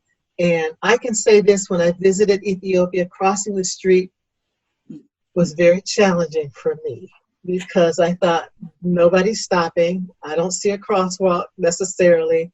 And I actually had, as a grown adult that I am, had to hold someone's hand. Thank you, Ida. To hold my hand, and kind of Yadi was kind of, I think, looking out for me a little bit too. Thank you, Yadi, that I didn't get killed crossing the street, because it was a different experience for me. They don't have the same road regulations that they do here, and I was very fearful crossing the street. We had to do it twice, and to be honest, I didn't want to ever do it again. So that was something that I had to learn. But again, being somewhat neurotypical, I knew how to ask for help. I knew to watch. And people knew how nervous I was and the anxiety for crossing the street. So I can imagine our students have the same thing. And so I appreciate all my Ethiopian friends for helping me cross the street safely, because that was a real challenge for me. That sensory overload. It was a very sensory, even in the car, but even driving in the car, I had to close my eyes a few times because those circles and people are not stopping, I just didn't understand it, and so I was very fearful. It's funny you say that, because I didn't know what to expect when I took the kids to Ethiopia, but they absolutely loved the chaos. I don't understand it. I was very shocked. I mean, Noah was in love with the fact that everything had no roof and everything was everywhere. He cried when he came back. It was just an really? Experience. Yes. And it was just, I did not get it because I was prepared for the worst. And his experience, maybe it's because in his own mind, like, he's never seen anything like it. It's all over the place. And he found it intriguing. I don't know, but he just loved it. Oh my gosh. It was an interesting, so this is, I'm saying this to say, no two people on the spectrum, or even no two human beings are going to experience one thing the same way. Mm-hmm. And sometimes we expect our kids, we have expectation of our kids and how they're going to react, and we are finding ourselves like surprised that that's not how it's going to happen. Mm-hmm. And so just wanted to kind of say that. Yeah, that's very true. And how interesting he was. Not me, I'm like, oh my goodness, I'm going to die in the street. Whereas, Noah's like, this freedom and flexibility is wonderful. Yadi, when you're on vacation or when you're out in like the community like this, have you ever had to help your brother when you're out like that? Not so much on like vacations. Or like if we're out and about, because like my mom is usually there and she's like the captain when it comes to that kind of stuff. But like before, I used to take my brothers to go like to the movies. I used to take them out at least once a month, and that sort of served as like a way where he would practice walking, like crossing the street. Interacting with like the people that give you the tickets, and interacting with people that, bought popcorn and all that. And so like, I sort of used that as like my way of practicing with him, those type of community interactions. Does he listen to you pretty well when you're out in the community? I mean, he listened. When we first started out, like, he didn't really want to listen to me. He didn't really as being the oldest brother, no one really wants to listen to listen to me. So he wanted to sort of do his own thing at first. Crossing the street was still a new thing. Looking both ways, waiting for cars to pass, gauging how far a car is, when it's safe to cross, and all that. So that was an issue on its own. But also, like, even using like public toilets in the movie theater, like, when is it appropriate to get up to go to the toilet, to go use the bathroom, when, and should you walk out with your underwear on as about to put your pants on, or should you already be walking out perfectly fine? Should you be touching the doorknobs and all that? Like those type of things. I sort of for the first few times I had to I had to walk with him into the, and I would, and like the first few times I felt very awkward. I'm out in public and I'm with two other boys, and we're walking into the bathroom all at the same time and all that, and coming out at the same time. I felt like I felt awkward, having people look at that, And so I sort of settled with, okay, I'm going to stay outside. Once I was comfortable with how he was handling himself inside, I would stand outside and I would wait for him. And, if he walked out, I would look, and, he's using a paper towel to open the door. He's finding the trash can and throw it away. And I'm like, all right, great. And then as time went on, he was so good at it to the point where he said, I have to use the bathroom. And I said, all right, go. And, he would go and come back, and he would, and there would be no issues with it. So, I mean, of course, every single, like, I'm going to have like bumps in the road with him in the beginning, but like, it always takes a couple trials for him to get better and better at it. And then and eventually it got to a point where like I wouldn't even have to talk to him about anything. He would go out. He would be able to do it independently. He would look both ways, cross the street, talk to the people where we buy the ticket, say, hello, can I get a ticket for whatever in the movie, maybe Trolls, like, and he would say the time, Trolls at 4:30, and we would go, and they would give him the ticket, he'd give him the money, and then we'd go inside. And I remember one time he got like he sort of escaped my view, and I saw him like getting his stuff, his food, and I would usually buy the food, so I would usually be there waiting, like paying for that kind of stuff. No, he didn't really have. So when I saw him over there, I kind of like rushed over with Christian in one hand, kind of rushing over to him, and then I heard him say, one large popcorn and a water, and then like just like giving out like a pretty good order. And then the guy would say, and the guy kind of saw that, it was us. And like, he sort of saw that, like, he sort of picked up on the fact that he wasn't like, I don't want to say normal, but like, he wasn't like you and me. He was on the spectrum, and he saw, and he was like, and he sort of like changed his tone and all that and said, okay, would that be all? And he said, nope. And he walked away. And I was kind of left there, and like, and I was laughing, and the guy was laughing too, and we sort of got, and it was sort of a funny thing. So I mean, I guess what I'm saying is that he's like, basically in the beginning there might be issues, like there might be issues, but as time goes on, and as you give them more and more space, of course sort of like hold their hand with it in the beginning, but like sort of like let go as time goes on, then like they'll be able to surprise you. Definitely that surprised me. That is such a good point. You have such good insight, Yadi, in how to support your brother. And you know, if I was still teaching, I'd have you in my classroom as an assistant because you have a really good insight on, you know, just what this whole lecture is about, which is leaning towards independence. You know, they're getting older and giving them opportunity to have those experiences. One of the things you talked about, which is a good segue and lead in, is the restroom.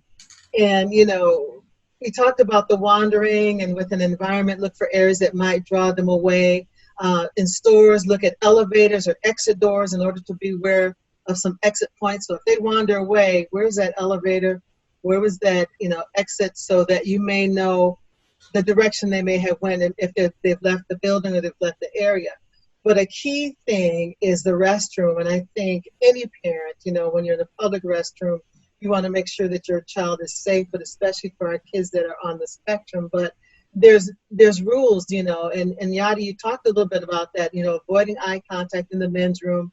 I know that in some countries they have urinals and some they don't. So there's even rules for that. But choosing a stall that's empty and has a door.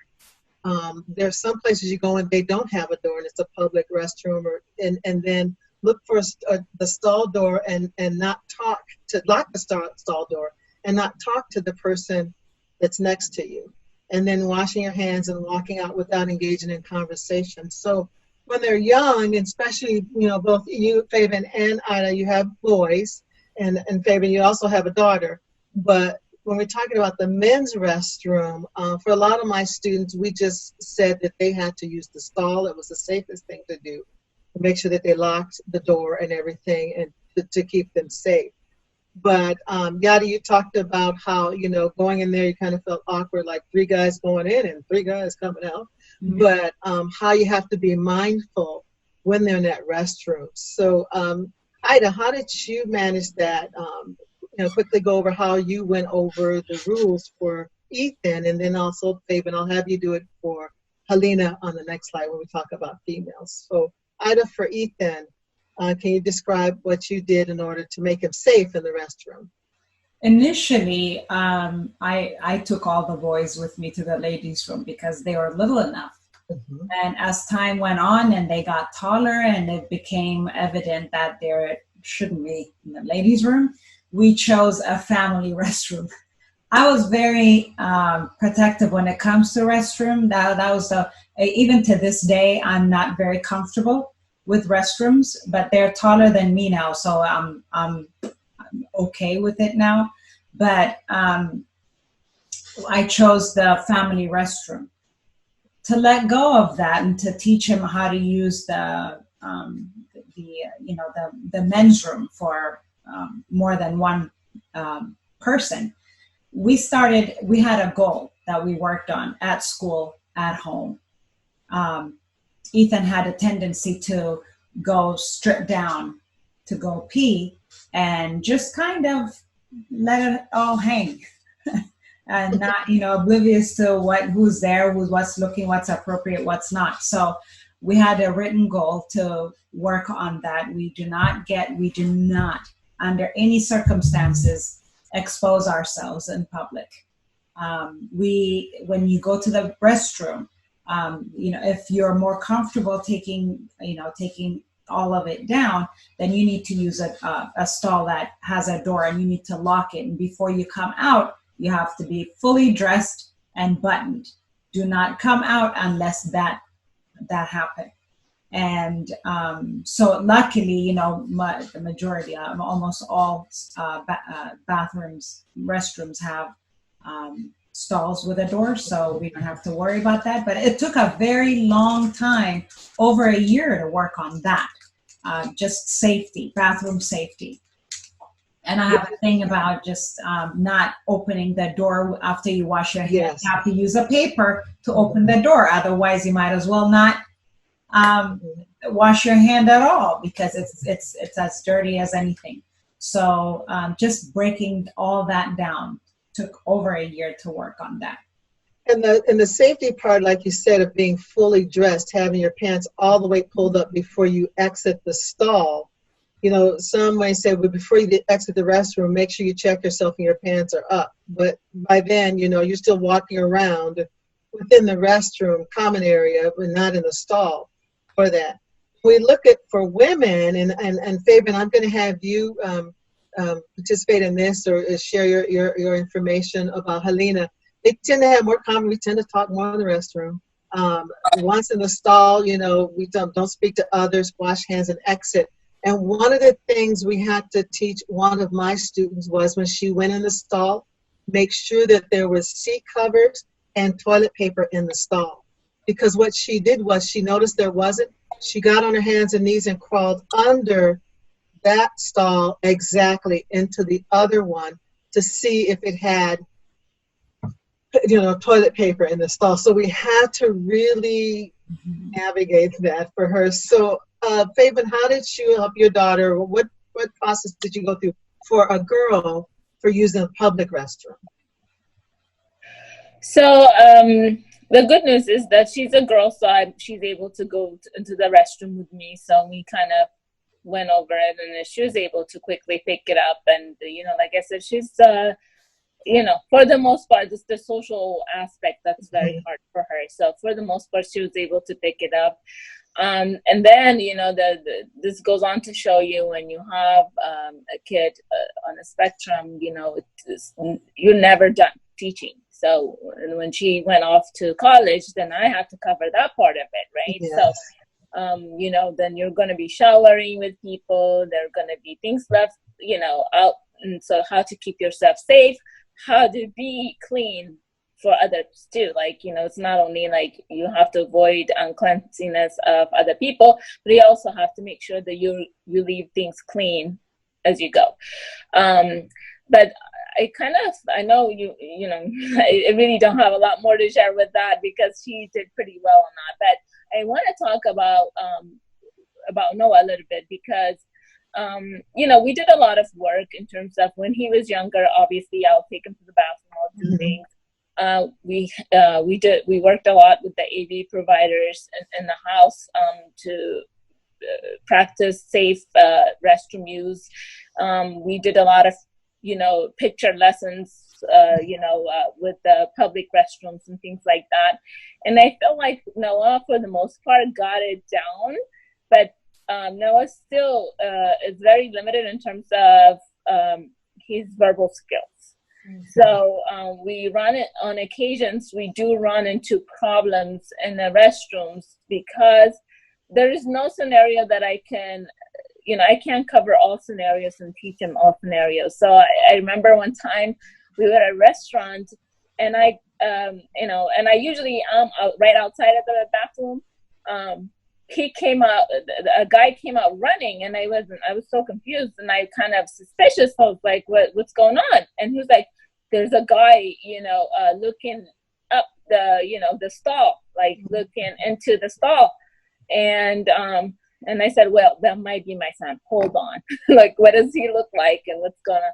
So apparently, I guess Noah kind of pushed the door, wasn't able to open it. He knocked, nobody said anything. So the next thing is like, what's going on? He looked up the stall, and the guy interpreted that somebody is trying to watch me or something like that. So I had to explain to the guy. But then that kind of, you know, got me thinking there's a lot that can go on that's going to be misinterpreted because, you know, that social skill piece is not there to kind of navigate those situations. And those things can change from one restroom experience to another. So how do you teach? And it's a very difficult subject. And that's why, I'm kind of, I wish they have the family bathrooms at all places, but they don't. But we do the best we can. That's all I can say. And for the safety purposes, I'm right outside the door. If I'm not with him, whoever is with him is right outside the door to just make sure that he's safe. Mm-hmm. You know, and that's a good point that you can't think of every scenario. And, you know, family restrooms just came about in the last few years. You know, that wasn't always an option. You always didn't have. And so you were taking your young child into the restroom. And like you said, Ida, when they get so big, you just can't do that anymore. because, it's a grown man and it's, it's a young man and it's the restroom. But you're right. It's impossible to think of every scenario. And I think even for neurotypical kids, I stood outside the door and I would, say when people walked in, I'd tell myself, you got 3 minutes, let's go, buddy. I'm out here to let people know when they were going in and out. His mother's standing right here. If he comes out, there's going to be an issue if there's anything I suspect. So, it is really, it's, to me, the public restrooms is it can be a very scary situation for our individuals on the spectrum, because there's so many social nuances that can happen that, like you said, Fabian, we cannot cover them all. I'm going to go through, setting boundaries ahead of time, for the individuals who set boundaries ahead of time of who the individual should stay with or ask assistance from. And that's, just looking for help. Depending on their level, some people with ASD will willingly go with someone who's unfamiliar. They will walk, someone who seems friendly. So that's one of the things we're in the safety in the community we need concern. And also, too, if they get lost, how is someone going to find you if they're out in the community? Do they have written information regarding their name? How do they communicate? Who can be contacted? Sensory or behavior information that may help. So I have one mom, she keeps that in his pocket. It's pinned to his pocket. And if he gets lost, people like what she has taught him, if someone says, "What's your name?" or "Who are you?" he will point to his pocket or get that note out so he can say what his name is. The danger in that, and anytime we give kids identifying information, people may use that to befriend them. So they may see that ID bracelet that says Timmy on it and say, "Hey, Timmy, how are you?"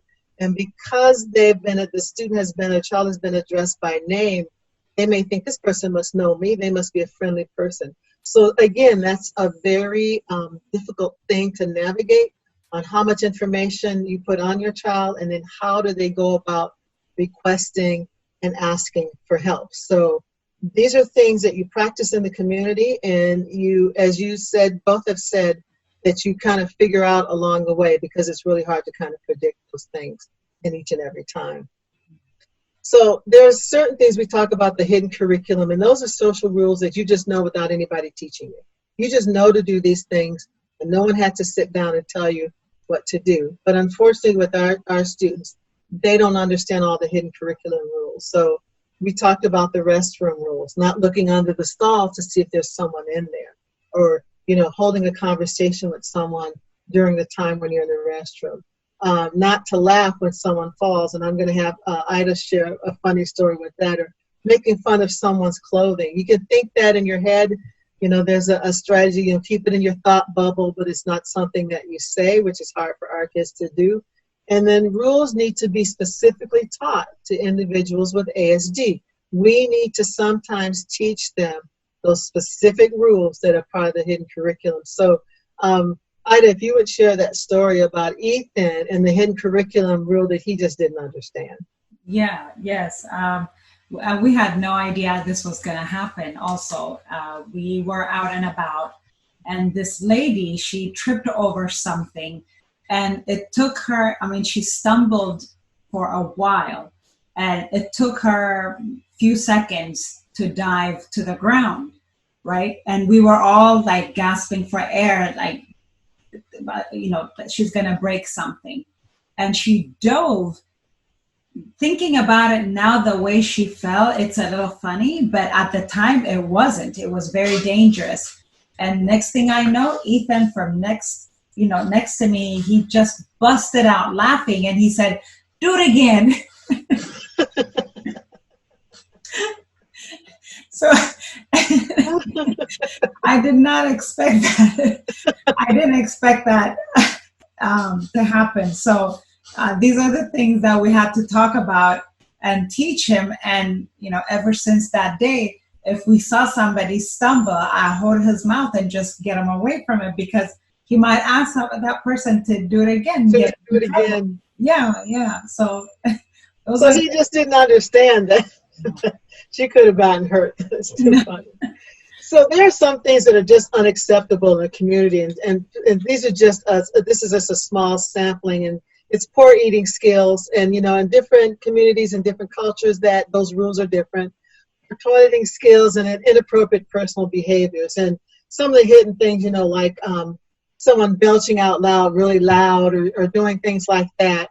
You know, our kids can be making sure people follow the rules. Like if someone, you know, burps or something like that, and they don't say, excuse me, our kids may say, you need to say, excuse me, because they've been taught that routine or that script. So these are some of the things that we need to work on with our kids. Part of the hidden curriculum. So a lot of things you think they may already understand, they may not understand, because it's something that typically you would just understand on your own. So in summary, what are we're looking at? We're looking at individuals with ASD, regardless of their cognitive level, will have some level of social interaction within the community. It can't be avoided. Taking the time to develop these skills and safety precautions will increase opportunities for positive interactions. It doesn't always have to be a negative interaction with anyone. The key points that we've been talking about is, I call them the 4 Ps, I guess, would be understand your child's cognitive level, prepare for the community outings and interactions through the 4 Ps, which is priming. We talked about, Fabian did a great job of talking about that, getting all ready in the car before you're going in the store. Prepare the visuals, communication needs, caregivers for the activities. You want to prepare everyone. You want to practice as much as possible, focusing on developing the skills and behaviors that are needed in the environment. Start slow and then increase the opportunities as skills develop. Yadi did a great example in the movies, how, you know, Ethan, how he kind of progressed him through and gave him the room to be more independent on getting his ticket, and knowing that there's going to be stumbling blocks in the beginning, but once he has the opportunity to practice, he showed that he could order the popcorn and the large water and then just say nope and walk away. But he did a good job of doing that. And then don't forget to praise and reinforce our kids for the appropriate behaviors and progress. When we reinforce and praise them, then we give them a better understanding of the behaviors that we want to see, rather than the behaviors that we're trying to diminish within our students. So these are all things that we went through. Excuse me, you guys gave excellent examples of what we can do so that as our kids get older and move into the community and navigate as young adults, teens and young adults, that they can do that as safely and as successfully as possible. One of the things I want, you know, us to remember is that our kids, if they could all tell us, and they've expressed this in one way or another, that they've got the urge to go when they never get to go. And we need to keep that in mind. They've got the urge, they want to go, but some of our kids never get to go because of some of the issues that they may have in navigating the community, and then some of the concerns that families and other people have with having them participate safely within the community. So I don't know if there's any closing comments or remarks that anyone has to make. Before you do, I want to thank Yadi. You are a blessing to your brother, and you already are an amazing, amazing young man. And I can tell you, you have really good insight that a lot of adults don't have. So I think you should be commended for that. You know, I'm so thankful that you joined us in this lecture and gave your point of view as a sibling, because it does matter, it does count.